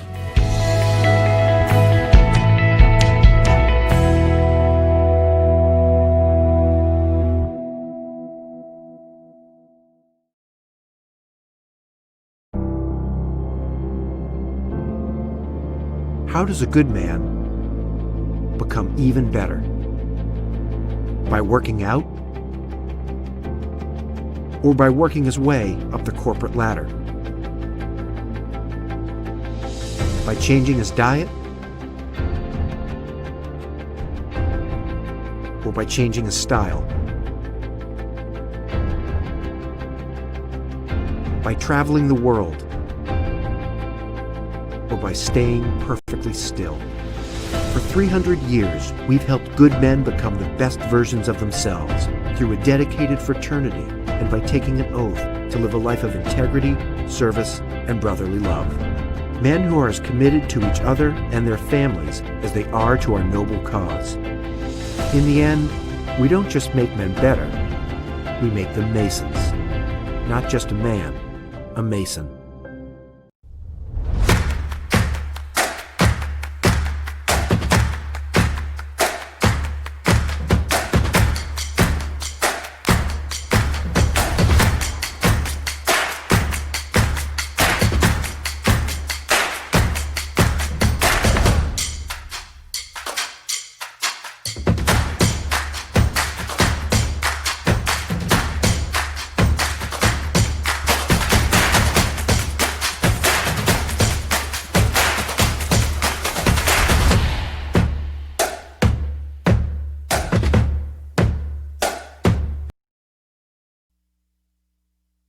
Welcome back to Heritage Christian High School, the opening game of Sectional 37. 0-0 is our score here. Around the state, though, that is not the case. On the Indiana SRN family of networks, Shenandoah leads Madison Grant 34-0. Mooresville leads Beech Grove. Did I have that right? Mooresville leads Beech Grove 28-14, and that is both of those games are at the half. And then on the Titus Bakery out-of-town scoreboard, as it's generating, Titus Bakery, 2 locations, State Road 32 in Lebanon and Westfield.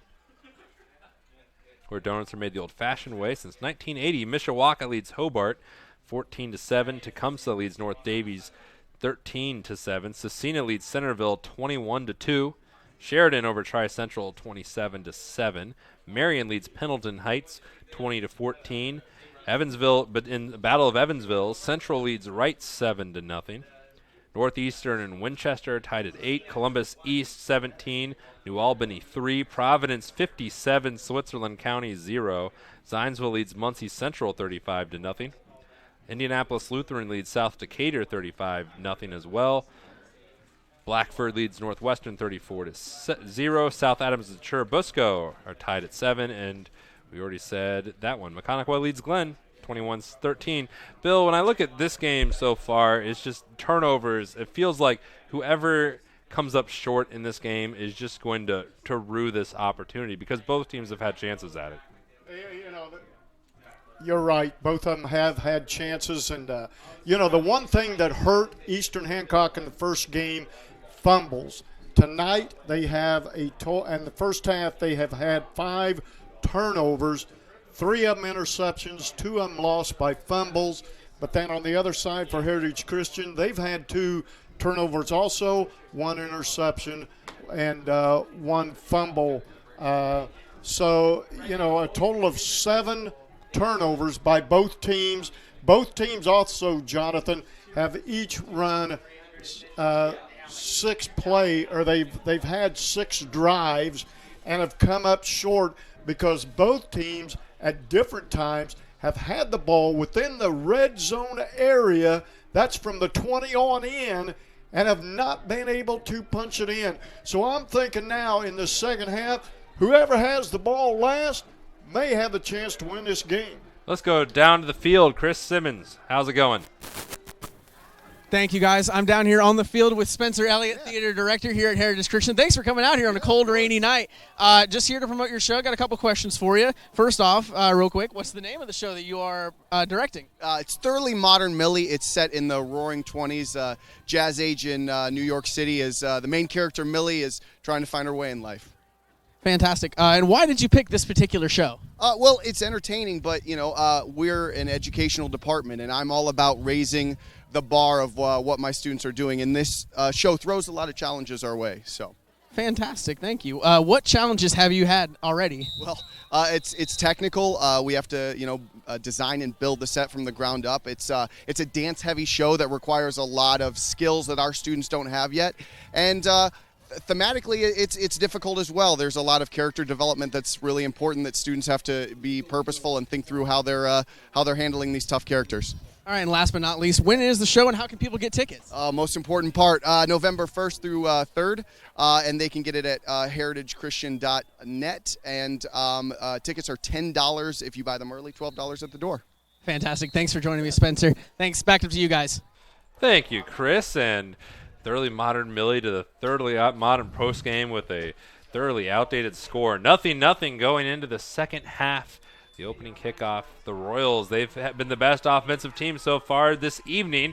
And Zach Arnold hopping and popping and almost lost the ball, and he will be stopped just short of the 40. A good return by the Royals. And now can Eastern Hancock get points? They've moved the ball well.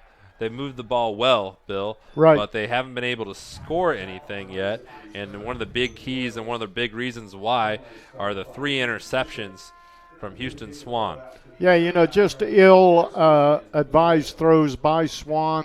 I say ill-advised. I'm not down on the field. I don't know what he's seeing and everything. So sometimes you see something that's open, and then by the time you throw it, the defender's over there to pick it off. He'll keep it on the outside, fooled the entirety of Heritage Christian defense, got about 7 yards, a good play, some sleight of hand from the freshman quarterback. Nice run by Swan, picking up a second and a very good manageable second down here. 25 yards on the ground for Swan. And this has not been a problem for Eastern Hancock. They've been moving the ball between the 20s as Olivo gets the first down. They just haven't been able to punch it into the end zone.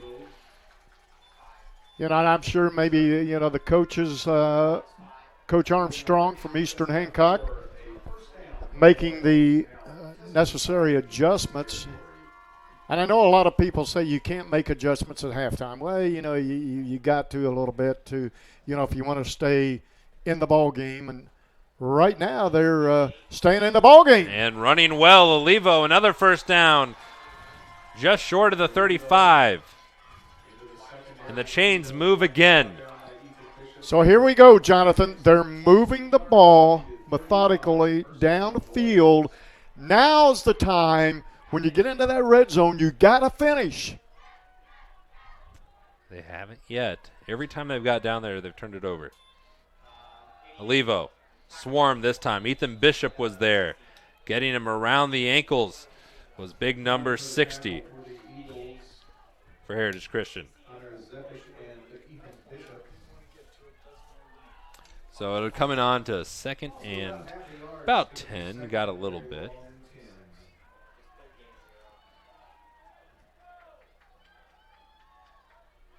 Wide to the bottom of your screen is Landon O'Neill, freshman, no targets yet. Cole Rainbolt, the main target, is in the slot. He looks to O'Neill. This one was a little high, deflected and then broken up by the two Johnsons. Thomas Johnson deflected it. Reese Johnson swapped it away from O'Neill. The Johnson boys are in there, not related. No, they aren't. They are not. We were told that the first night or the first time we came here this year. Couldn't even believe it. 3rd and 10. Inside 10 minutes to go, barely. You got to make something here because. And this is through his hands. Swan is still loose. He recovers it close to the 50. Sizable loss in the play, and the Royals will surely punt. Well, again, just, you move the ball when you started on your own 39-yard line to start this quarter and then to turn it over or to, have a high snap like that. Eastern Hancock has lost 24 yards on punts, or on sacks, excuse me. This punt trickles over to the 30, and while the Royals aren't going to win on that drive, you have the opportunity to with a little something like this. The question of the week on the Aspen Creek Grill is, what school has won the most football state championships in our wonderful state of Indiana? The winner will receive a $25 gift card from our good friends at Aspen Creek Grill. A hint, St. Xavier of Louisville and Cincinnati would be incorrect. You can answer that by going to tweet it at Indiana SRN. Tweet your answer, that is. Those will be drawn after the game. You'll have opportunity. Maybe even if you're watching, here's the flag. Maybe even after you have watched the game on replay, what you're able to do on the IHSAATV.org or on our own website, the IndianaSRN.org. You just click around. You can watch the on-demand, see games you missed. Penalty was on the Eagles. So again, you get the ball. Currently having for 3 penalties for 20 yards, but the penalties and the turnovers have just been, it seems like any time either team has built momentum, either a penalty or a turnover slows them down. Here's Thompson. He's got a lot of room if he can catch one block. He gets it from Colton Brown. He's tripped up, though. A nice tackle by Sotelo.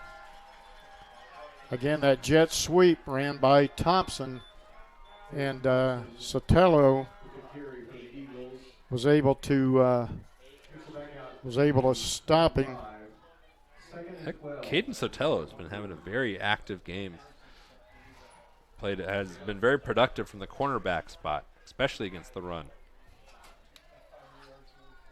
See him at the bottom of your screen, number 7 in white, the black sleeves and the black socks. 2nd and 12. Asbell. Cover 2. Lets it go, but it's well short of Eckel. 3rd and long. So again, as Eastern Hancock, they show cover 1 in the beginning, but then just before the snap of the ball, the other guy drops back into what we call the cover 2.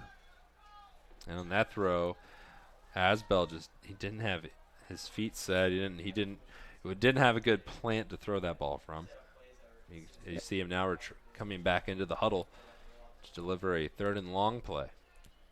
Just like I said right before halftime, there's just been no good rhythm to this football game tonight.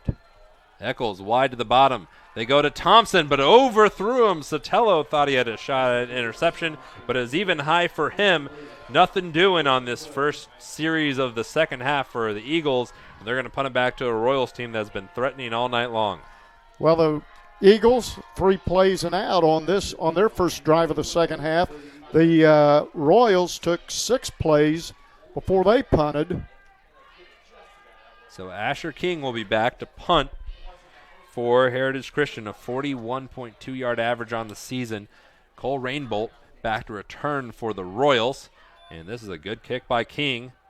Gets an eagle roll across the 35 to the 34-yard line. And that is where the Royals will take over. And they have been, Bill, driving the ball well so far this game, but they haven't been able to capitalize at any point. It's just, something just falls apart when they get close to that end zone. Something to note on this drive, we said in the opening that Victor Olivo for Eastern Hancock was 90 yards short of 1,000 for the year. He is at 85 right now. Swan stepping up, probably having to run. Chased by Lowry, gets out of bounds across the 40, and he cuts the yardage in half, keeping the Royals on schedule. I like that decision there by Swan. He got flushed out of the pocket, ran up to the line, was nothing there, and smartly just kept the ball and was able to get out of bounds. 2nd and 3 upcoming for Eastern Hancock. Swan has 32 yards on the ground on 7 carries. The handoff is to Friesen, who gets it back to the line of scrimmage and nothing more. 3rd and 3, the problem area for Eastern Hancock. And we see Olivo check back in. So you say he's got 85 yards, Olivo. He does. He needs 90. Eastern Hancock needs 3. A long 3.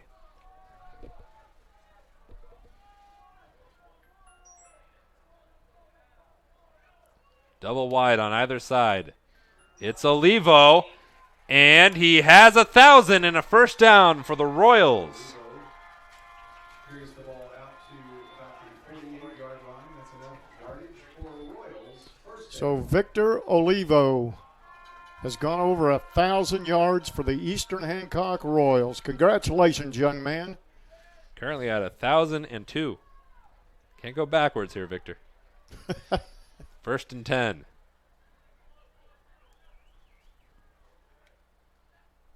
Schultz in motion. It's Olivo, and he doesn't go backwards. He gets another good gain to the 46-yard line of Heritage Christian. And this is the area of the field that Eastern Hancock has dominated all game long, basically between the 30s. They haven't made any mistakes. It's when they get on either side is when they get into trouble.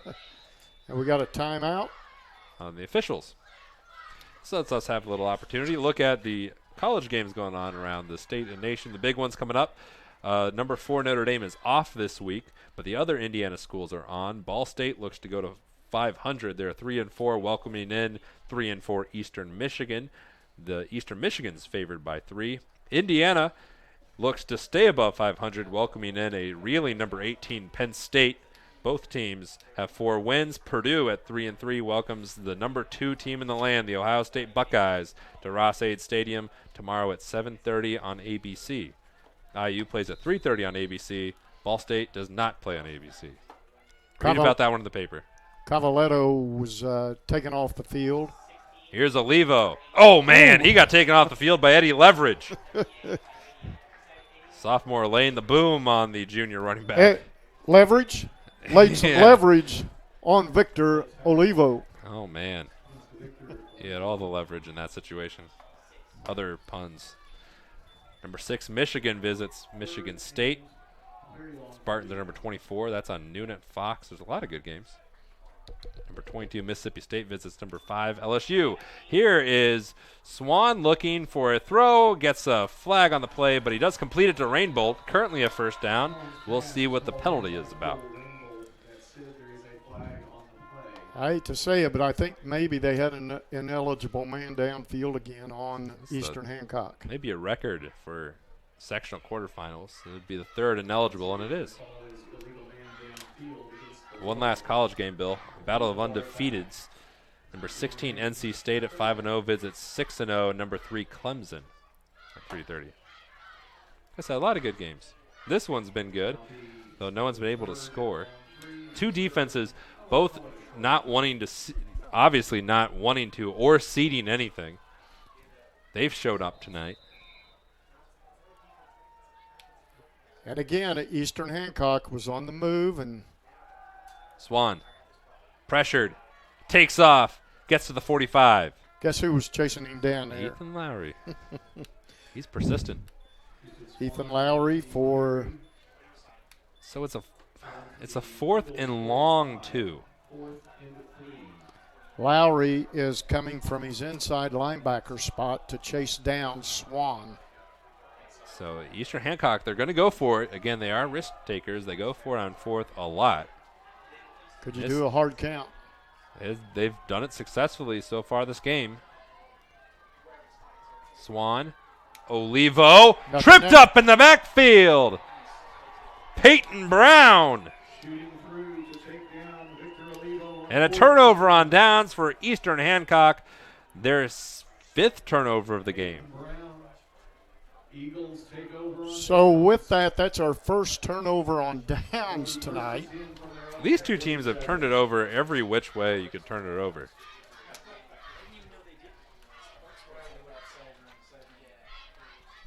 So we'll see what Heritage Christian can put together now. Heritage Christian was favored by 14 coming into tonight. I don't think Jeff Sagrin favored in any turnovers, factored in. And this ball skips just in front of Nate Thompson, 2nd and 10.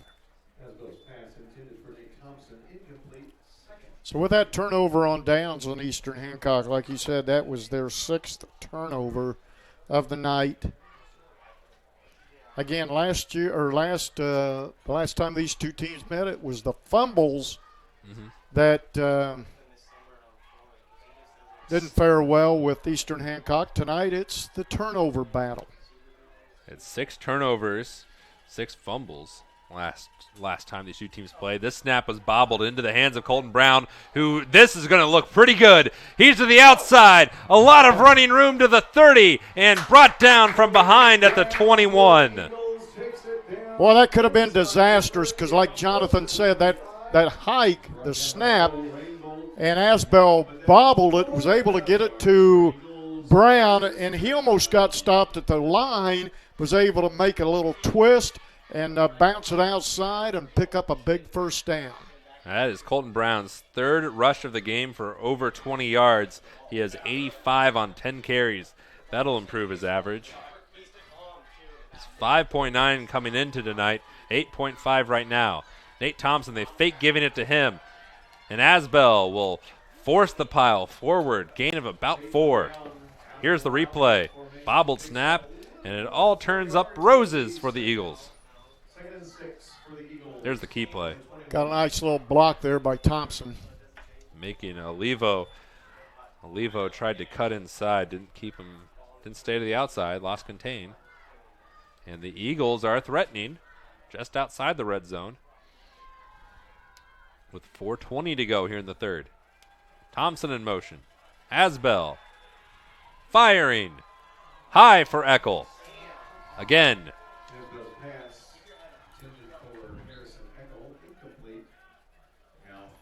And it's just a different type of ball game than what it was last week for this Heritage Christian Eagle Ball Club.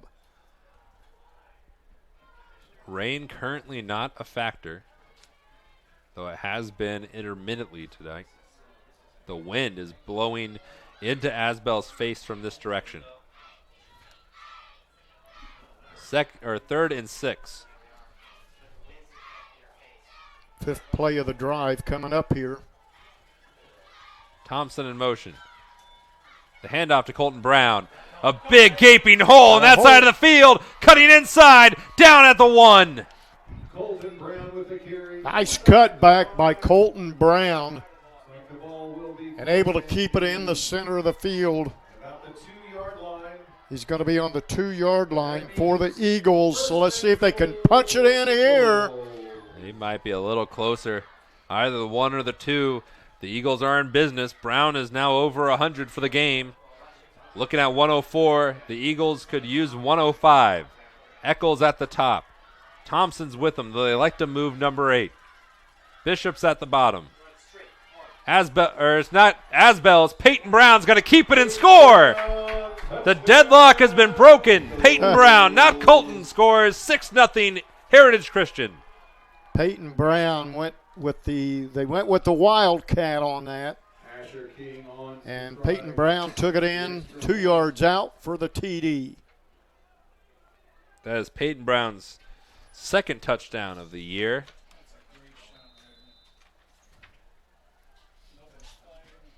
Asher King on for the extra point try. Thomas Johnson will hold. The kick is up. It is good. 7-0 Heritage Christian. 3:43 to go here in the third quarter on Indiana SRN, where you're always in the game. Boron Homes is proud to present Briar Creek. Beautifully landscaped and maintained, today's manufactured homes provide durable, state-of-the-art housing at prices you can afford. Enjoy the tax benefits of owning, including lower property taxes, combined with easy maintenance of renting. Briar Creek, it's truly unique, the only 55-plus manufactured home neighborhood in the Indianapolis area. Located just east of I-465 on Pendleton Pike, near Fort Harrison State Park. Visit Briar Creek today.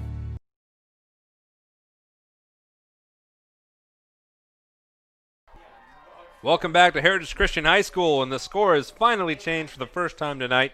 Heritage Christian leads Eastern Hancock 7-0. And how did we get to this point, fellas? Well, we got a 6-play drive by Heritage Christian, and Peyton Brown took it 2 yards in for the touchdown, and the extra point by King was good, but it was set up by 2 big runs by Colton Brown to get him down to that situation. Colton Brown, that is, now has 104 yards on 11 carries. His average is just a tick under 9.5. Peyton Brown has 1 yard, 1 carry, 1 touchdown. Very efficient for the Elder Brown. And the ball falls off the tee. So now if you're Heritage Christian, you know, you've relied on your defense almost through 3 quarters, so you've got to continue to rely on your defense. On the other side for Eastern Hancock, your offense has got to start plugging away and maybe try to tie this score again. We field at the 10.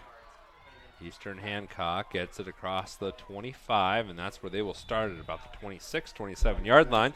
That lets us have an opportunity to remind you that here at Indiana SRN, we love doing sports, and we're happy that you join us all season long and for the sectionals, and we hope that if you like to see sports on Indiana SRN, that you'd consider the little donate button at the bottom of our website. If you click on that, every dollar raised goes to getting more sports like this on the air, both radio and webcast.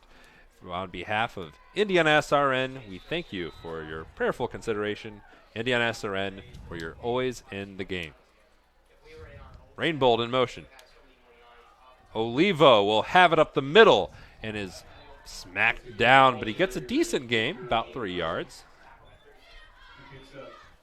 They put Rainbolt in motion from the left side to the right to maybe throw off the defense of Heritage Christian a little bit, but Olivo was able to pick up 2. Well, we'll give him 3. Olivo is currently at 99 yards on the game. A good one, and the rain starts to drift back in, and they just lost yardage. Ethan Lowry manhandled him in the backfield. We've not called his name a lot tonight, but when we have, Ethan Lowry has made an impact on us calling his name, throwing him for a loss.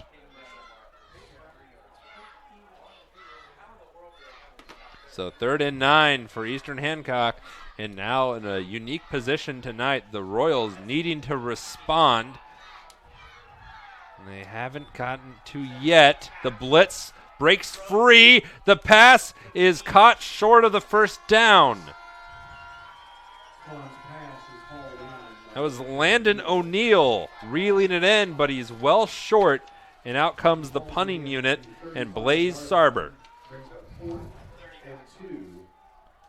Punt formation for the Royals, Blaze Sarber in punt formation.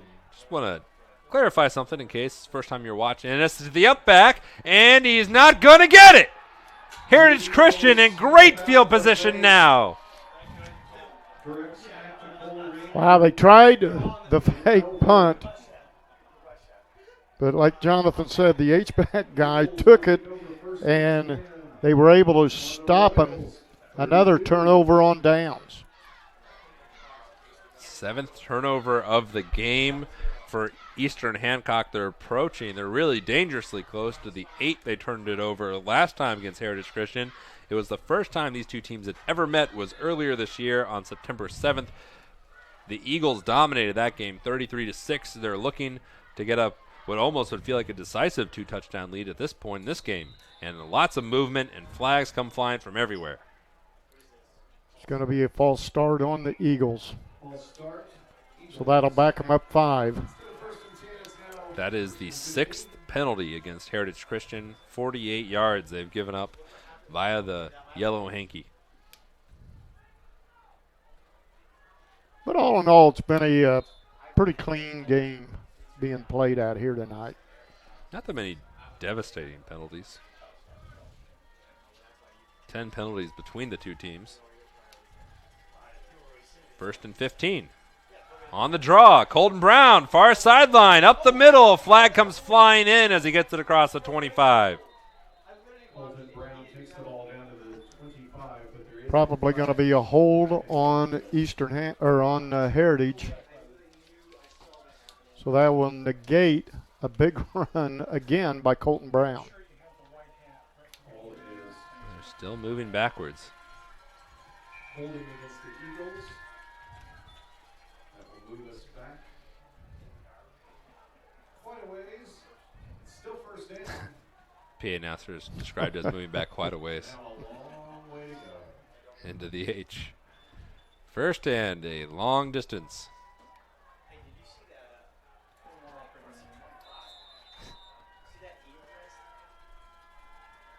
First and 25. Asbell looking to get it all back. Eckel tipped away. Sotelo. The sophomore has had himself a game tonight. Sotelo's been all over Harrison Eckel tonight.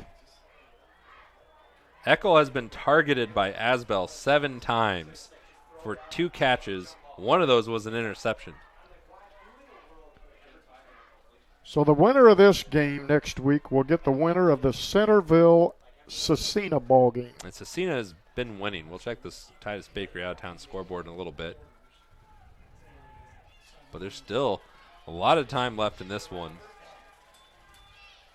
Handoff on the jet sweep to Thompson, and this one is snuffed out by the punter. Blaze. Backslash linebacker, Blaze Sarber. So now it's third and about the whole field.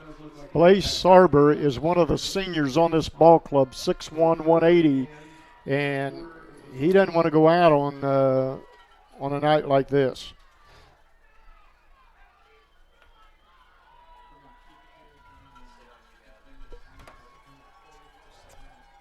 So now it is, if my calculations are right, it is third and 90 feet, 900 feet. Snap is high. Colton Brown gets it across the 50, muscles up to the 46-yard line, and that'll bring up a 4th and very long. And probably Asher King. Field goal try? I don't think not. so. If Adam Vinatieri trots out there anytime soon, he might be able to make it. Justin Tucker of the Ravens good. They will have to snap it before the end of the quarter. The play clock is at 13 seconds. Now 10. King is back to punt. And likely the final play of this third quarter is a line drive punt that will go like King is accustomed to inside the 20, down at this 18-yard line, and that is where we will start the fourth quarter. And so 7-0. I think we're about ready for another sideline report from our intrepid reporter, Chris Simmons. Where in the world is Chris Simmons? He's out there.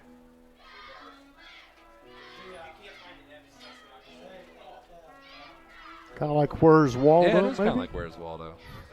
You often times will see high schools or colleges where students will dress up in the Where's Waldo outfit in the student section, just playing the game along. Maybe that's what Chris did. He went in and dressed up like Where's Waldo. He's a very person of the people, Chris. There he is. Take it away, Chris. Thanks, guys. Down here in the field with the team mom of Christian Eagles, Angela King. Angela, how is this team a part of you and your family? Well, I actually have two players on the team. I have a senior, Asher, who's the kicker and punter, and then I have a freshman, Caleb, who also kicks and punts and does special teams. And then my husband is also a coach. So our family's pretty involved. I'm the team mom also, so we're all in at Heritage Christian Football. That's awesome. And you were telling me you have some extended family that also tunes in through SRN and listens to these games? I do. All of our family are my parents, my husband's parents, brothers, sisters, nieces, and nephews, extended family all live in Texas. So all these games that you guys have broadcast on the radio and streamed, they've been able to listen and watch and see the boys play. It's been really neat to hear that they can hear what's going on here instead of us just relaying score on text, that they can actually hear it themselves and be excitement with the game. Well, we're so glad to be able to give you that opportunity and your extended family. We want to thank you guys for tuning in. We really appreciate it. Glad it's worked out for you guys. Hope to get a win here tonight. Yeah, I do too. 11 minutes. We need some more points though. All right. Back up to you guys. Thank you very much. Thank you, Chris. And we see Eastern Hancock stuffed on second down. My apologies to Mrs. King for jinxing her son last week, who was perfect on the season for extra points until I opened my big mouth. So it's 3rd and 4 for Eastern Hancock. We want to thank all of our viewers, whether they're in Texas, Central Indiana, North Dakota, wherever.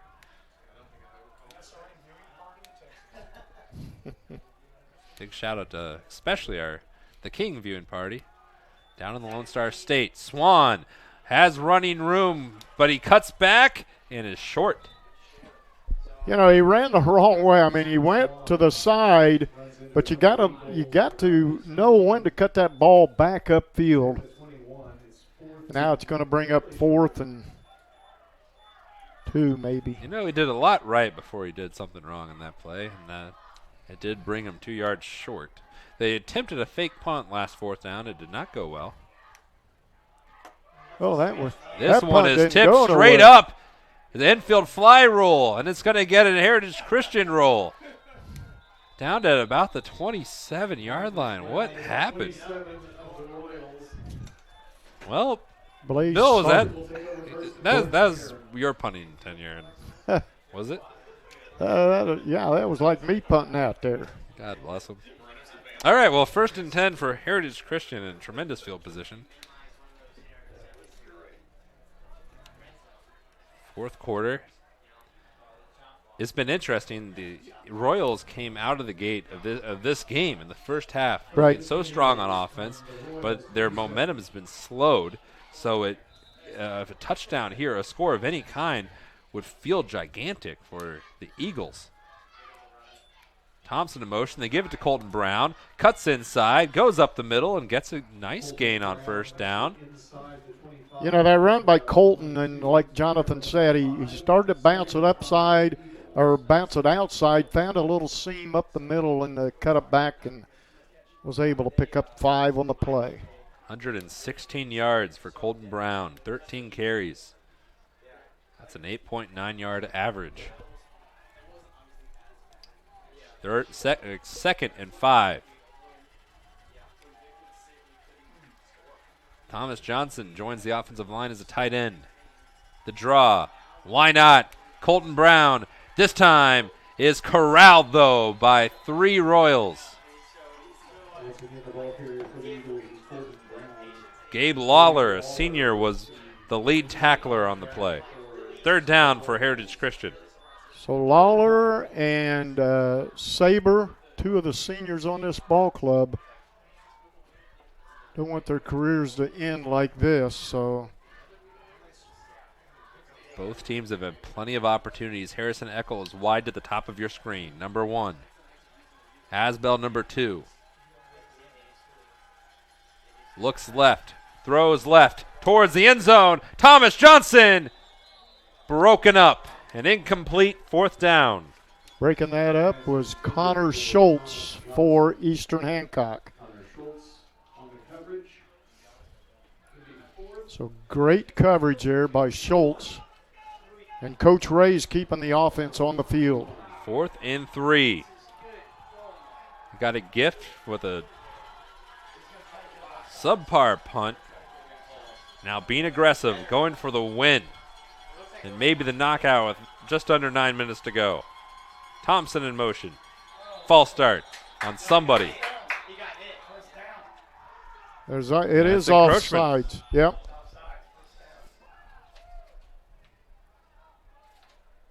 Yeah, because the defender came across and the offensive lineman fell. So it's going to pick up a Heritage Christian 1st down. Well, yeah, it is a 1st down. So again, mistakes by this Eastern Hancock ball club.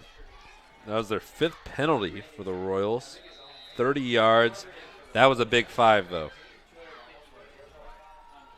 1st and 10.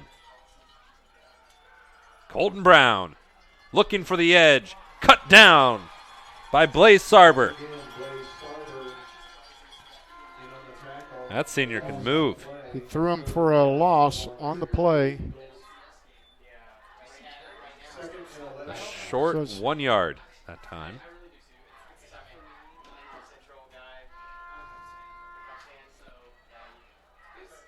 It's been a good ball game played on both sides. Again, if you like defense football. You got it. You tuned in the right place. You always tune in the right place when you tune in to IndianaSRN.org. Great programming, music, football, all sorts of sports. Basketball coming up soon. Asbell has a man. End zone touchdown, Eagles! Nate Thompson. Nate Thompson holds in the Sam Asbell pass. Eagles extend the lead to 13-0. That is Thompson's 2nd touchdown reception of the year. That one, the biggest.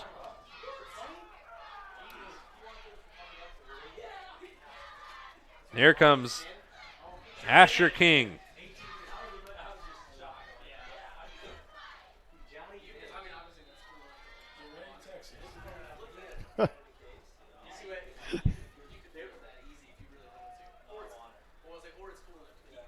So for our good folks down in Texas, Asher King coming in for the extra point try. It's down, it's up, it's through, it's 14-0. Heritage Christian on Indiana SRN, where you're always in the game. Hello, my name is Sean Kroll, and I've been a part of the Indiana SRN family for the last 9 years. Last year, we streamed a record 326 sporting events around Central Indiana. All the other guys broadcast basketball and football, but we at Indiana SRN also air volleyball, softball, baseball, and even golf. But we need your help. To continue our mission, please help us by contacting Coach at indianasrn.org. Indiana SRN, where you're always in the game.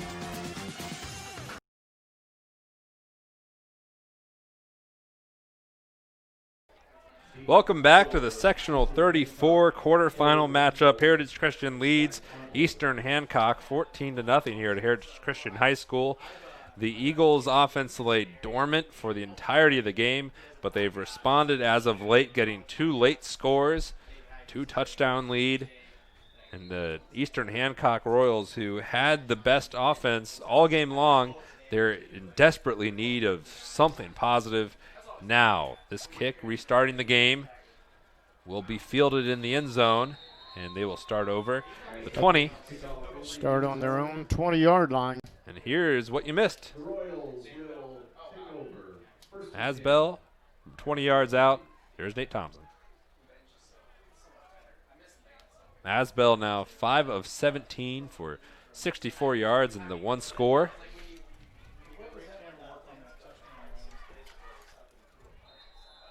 Looked like Victor Olivo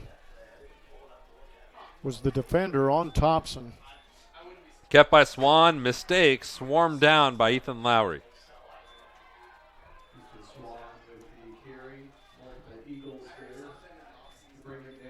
2-yard loss on the play by the Royals freshman quarterback, a very young Eastern Hancock football team. But, you know, I'm seeing a lot of good positives out here. You know, they don't have any points on the board tonight, but there's some good stuff that's. Here's Rainbolt, another positive player. Cole Rainbolt is just short of a first down by a couple of yards. Brings up 3rd and short. On the Indiana SRN family of networks, Mooresville leads Beech Grove 42-21. Shenandoah leads Madison Grant 46-0. And around the state on the Titus Bakery out-of-town scoreboard, Triton Central, team Bill and I saw earlier this year. I'm Jonathan, by the way. Triton Central leads Milan 14-10. This pass completed by Rainbolt with running room for a first down across the 40. And I'll tell you what, Swan just barely got that ball off, and Rainbow was luckily enough to catch it and pick up at a very good Royal first down. And they need a bunch of these. Goes without saying. Rainbolt having himself a very good game. 7 catches for 72 yards. Houston Swan is 10 of 16 for 114. But a lot of interceptions, a lot of turnovers for Eastern Hancock. 7 overall. This one hit as he thrown. And it's short of Schultz and Duran. Well, breathing and bringing him down right just as he got the ball off was Ethan Lowry for the Eagles. Was right there on Swan. Ethan Lowry has been dominant this second half especially. Just pressure everywhere. 6.5 to go in the game. Eastern Hancock trails by 2 scores. You got to start to thinking maybe some urgency here on Eastern Hancock's part. And that'll make you more urgent with Lowry in your face. It goes to Olivo, who gets it across the 45-yard line. Gain of 4 for the Royals. Again, the few times that we've seen Heritage this year, that young man, Ethan Lowry, he's everywhere. He's got another year to be everywhere, too. He's just a junior. Peyton Brown asking for assistance from the Heritage Christian fans who are seated just below us. Both fans' bases are on the near side of the field, looking at it as you are at home. Swan, high, tipped, incomplete. Gehrig had it in his paws, but it was too odd to handle. That brings up 4th down. 7. Timeout on the field. We're going to take one, too. Heritage Christian 14, Eastern Hancock 0 on Indiana SRN, where you're always in the game. Craving comfort fresh food made from scratch daily? Check out Aspen Creek Grill. Located across from Hamilton Town Center and beside the Holiday Inn, we offer family farm-raised premium black Agnes steaks hand-cut daily, creamy pastas, salmon chicken, and fall-off-the-bone ribs. Start with our famous powwow shrimp appetizer, and don't miss our refreshing drinks. Family-friendly or a great night out with friends. Aspen Creek Grill. Aspen Creek Grill, Noblesville. Call 317-559-3300.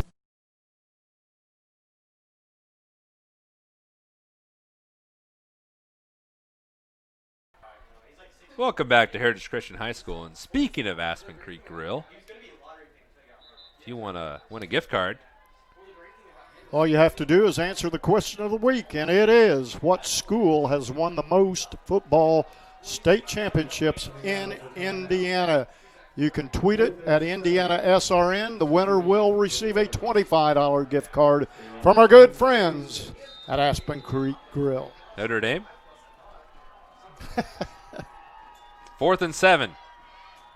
Swan, gotta have it. Incomplete. No flags on the play. Heritage Christian takes over.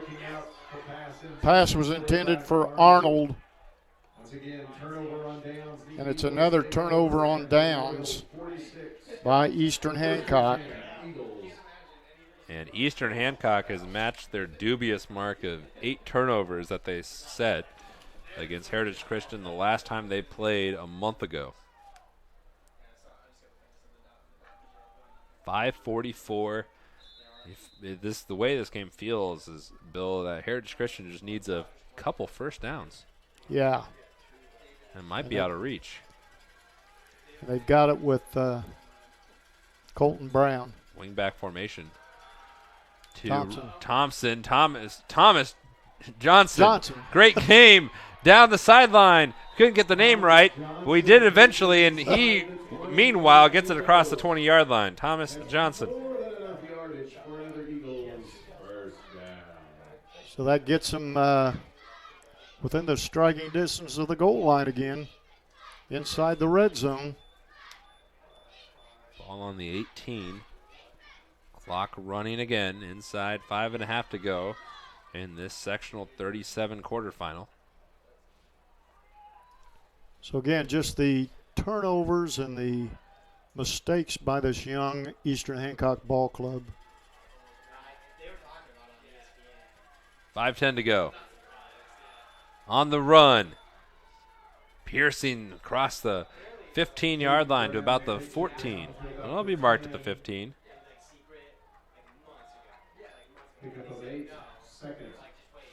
They say he picked up 8 yards on the play, so it'll be 2nd down and 2.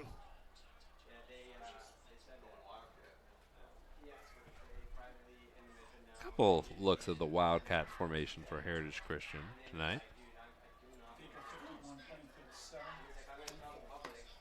Score update on the Titus Baker Out-of-Town scoreboard. Cathedral leads Plainfield 51-7. That one might be out of reach. Here is a jet sweep across the 10. Nate Thompson was bear hugged and ridden out of bounds. Gain of about 3. Also on the Titus Bakery Out-of-Town scoreboard, Sheridan 35, Tri-Central 7. And the winner of this matchup will get most likely Cecina, who leads Centerville 42-3. Delta leads Lebanon 28-14 in the 4th quarter.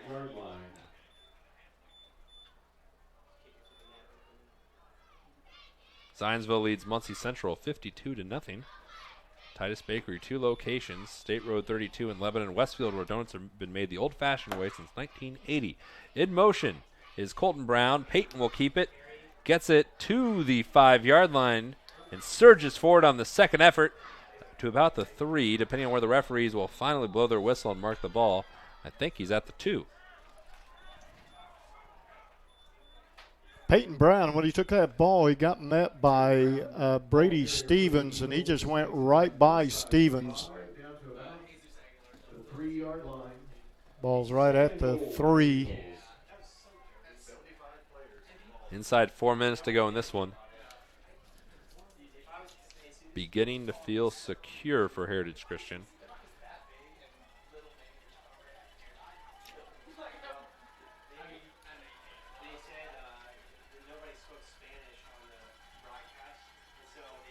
Brown up the middle, stopped short at the 1.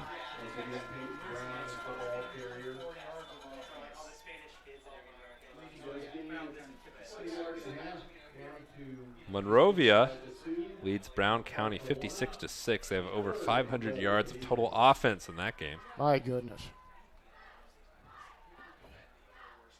No defense played down there. Pretty dominant offensively. 3rd and 1 from the 1, also known as 3rd and goal. Hasbell, wingbacks behind him. Thompson in motion. They give it to Johnson. Thomas Johnson's in. Touchdown, Eagles. It's a 3-score game with under 3 minutes to go. So once they found the end zone, they have connected all 3 times. Shout out to Fortnite with the celebrations.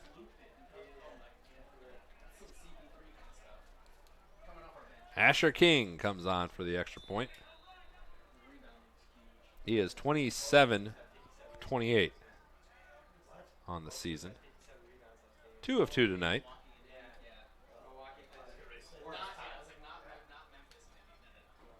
It's down, it's up. It looks good. It is 21-0 in favor of the Eagles on Indiana SRN. We're always in the game. Craving comfort fresh food made from scratch daily? Check out Aspen Creek Grill. Located across from Hamilton Town Center and beside the Holiday Inn, we offer family farm-raised premium black Agnes steaks hand-cut daily, creamy pastas, salmon chicken, and fall-off-the-bone ribs. Start with our famous powwow shrimp appetizer, and don't miss our refreshing drinks. Family-friendly or a great night out with friends. Aspen Creek Grill. Aspen Creek Grill, Noblesville. Call 317-559-3300.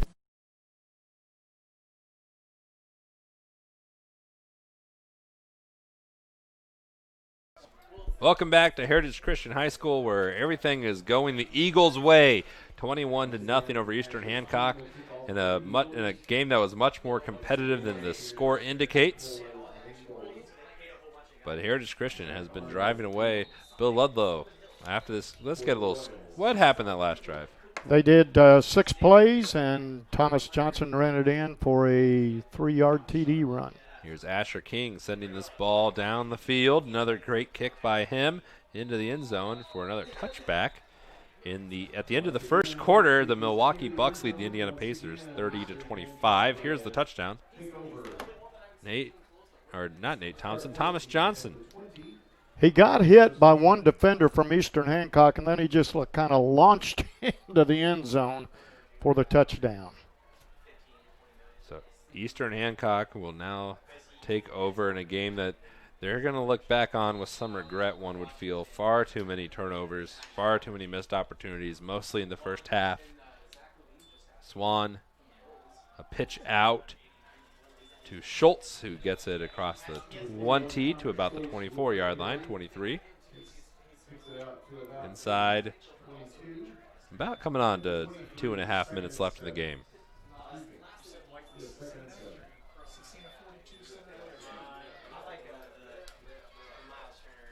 Well, it looks like Heritage Christian going to take on the Crusaders from Cecina next week. Yeah, we've seen both teams. Cecina, great quarterback. It'll be a very compelling pitch. Intercepted! Hold that thought. The Eagles looking to run it back. Ethan Bishop to the 20-yard line.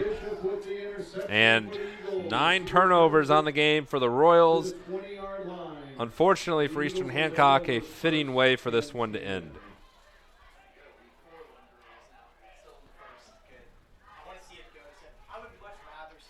So Heritage Christian will take over on Eastern Hancock's side of the field at their 20.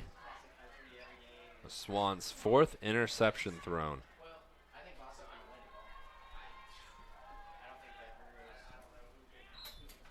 Victory formation for the Eagles. Take one knee. Here's the replay. Right to him. Ethan Bishop. Second down and 11. So in a game that didn't look like it was going to live up to the predictions, they hit it. It was eventually. Yeah, it took him a long time to get there. I think it was final on the Tyus Baker out-of-town scoreboard, Mount Vernon 56, Shelbyville 0. We saw the Marauders earlier this year. Mooresville leading Beech Grove. Yeah, you know, on these yeah, they got the play, or they scored their first touchdown with 3:43 to go in the third quarter. and that was a Peyton Brown TD run. And then they scored twice here in the fourth quarter. So the first half of this game, again, looked like whoever's going to have the ball last was going to win. Well. And really, Eastern Hancock outplayed the Eagles in the entire first half. Here's the third kneel down. Asbell, Jenny Flex.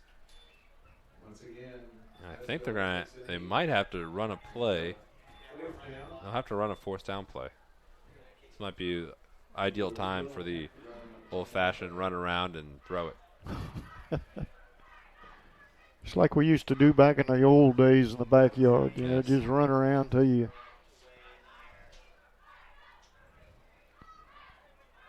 "15 seconds on the play clock." So I think this ball game will be played, or the winner of this game, Heritage, will take on Cecina, and I believe it will be. Oh, there's a high snap. Asbell fields it. The whistle blows. The clocks are at 0, and Heritage Christian wins 21-0. So Heritage Christian will take on the Cecina Crusaders next week. Congratulations to both teams. Potentially a very interesting quarterbacking matchup between the two teams. Mac Ayers and Cecina, one of the better quarterbacks in the state. And we haven't seen it for 2 weeks now, but Sam Asbell is an excellent quarterback for the Eagles, but he just hasn't really been able to dial it in a couple weeks. Yeah, he hadn't been able to, and so we'll see what kind of – you're going to have to be against that Cecina Ball Club, Jonathan. Next week, you're going to have to bring your top A game next week against the Crusaders of Cecina. And as we look through the – Once again, get up-to-the-minute information from state championship events by following the IHSAA on Twitter. Check out the bracket. Yeah, so I'm not sure where this game will be played at because Cecina and Heritage both played at home tonight. So I think it's going to be played at Cecina if I'm reading this bracket right. Well, let's go down to the field and talk to the victorious coach. Chris, take it away.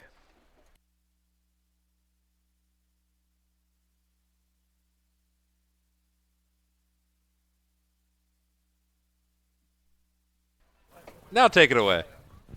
All right, I'm down here with Coach Ray of the victorious Eagles. Coach, how's this one feel? Man, this feels awesome right here. It was a battle in the first half, man. Really couldn't get anything going offensively, defensively. Made a lot of good stops, made a lot of plays when they moved the ball, and but nothing's been easy this year. Our guys just kept battling, so it's just an awesome win, shutout win. So I'm pumped up. Yeah, that's impressive to shut out this team here at home. That's got to feel great. What did you change in the second half to get these points on the board and get this W? Well, defensively, we had to make a few adjustments. They added a screen there that caught us off guard. But overall, defensively, we just keep battling. Offensively, put in a few new wrinkles, but we wanted to establish the run early and then hopefully open up the pass game, and that's what happened. And our guys just kept battling and made some plays. All right, thanks for your time, Coach. Congrats on the win. Good luck next week. All right, thank you very much. Thank you very much, Chris, and we're going to wrap it up from up here. Some final stats from today, starting with the victors. Sam Asbell was 5 of 7 with a touchdown and 73 yards, 1 interception. Peyton Brown had a touchdown on his – he had 4 carries, 16 yards. His younger brother, Colton Brown, 115 for 15 carries. I think the Eagles have found their running back for the future. They have found him, and, young man, a freshman. So got a lot of playing time to go, and so do the Eastern Hancock players. Thomas Johnson had a touchdown on 2 carries and 28 yards. Nate Thompson, 28 yards on 6 carries. Harrison Eckel, 2 receptions for 32 yards. Eastern Hancock, they had their opportunities, Bill, but they come up well short due to mostly turnovers. Houston Swan, the freshman, 11 completions. He was 11 of 21 for 118 yards. Victor Olivo finishes 3 yards over the 1,000-yard mark. He was 93 yards on 25 carries. Cole Reinbolt, 7 receptions for 72 yards, but it all came up short. The 9 turnovers doomed the Royals. Yeah, you can't, win football games committing these turnovers. But again, a very young ball club on Eastern Hancock, and, they'll go back, they'll look at these game films, and they'll make some adjustments and come back strong next year with a more mature group. Final check of the Titus Bakery Out-of-Town scoreboards from the Pro Division. The Milwaukee Bucks lead the Pacers early in the second quarter, 38-29. The Brewers lead the Dodgers in the sixth, top of the second inning, 4-1. Next week, Bill, Heritage Christian and Cecina is the game. The next matchup in sectional 37. What do you like in that? I'm gonna like to see what how the defense does next week. This Eagle defense does against the Cecina Ball Club, and see how they respond with Mac Ayers and this whole Cecina group that they'll bring to the table next week. And I believe they did see. Well, I'm checking here. No, I thought they played Cecina once this year, but they have not played Cecina, Heritage Christian. So it'll be interesting to see how this defense reacts to them, and then see how well the offense responds with the dominant defense that Cecina brings. But watching Heritage the last 2 weeks, like Coach Ray said, they had to make some adjustments at halftime, and they'll do the same going in against that Cecina Crusader Ball Club. And then next week for us, we know where we'll be with the webcast in West Lafayette for Harrison and Huntington North. Looking forward to that one. Good to see the Raiders again for the second time this year. Huntington North for the first time. Yeah, it's going to be great to go back up to West Lafayette to Harrison, and great hospitality last time up, and looking forward again this time. And that will do it for us. We'll leave you with this final shot. But on behalf of Keith and Deb Myers, producer Jerry Collins, cameraman Riley Thomas, and the Birthday Boys, with stats from Joey Niederberger, on-field reporting from Chris Simmons, color commentary from Bill Ludlow, I'm Jonathan Mathis. So long from Heritage Christian High School. The Eagles are the winner, 21-0 on Indiana SRN, where you're always in the game.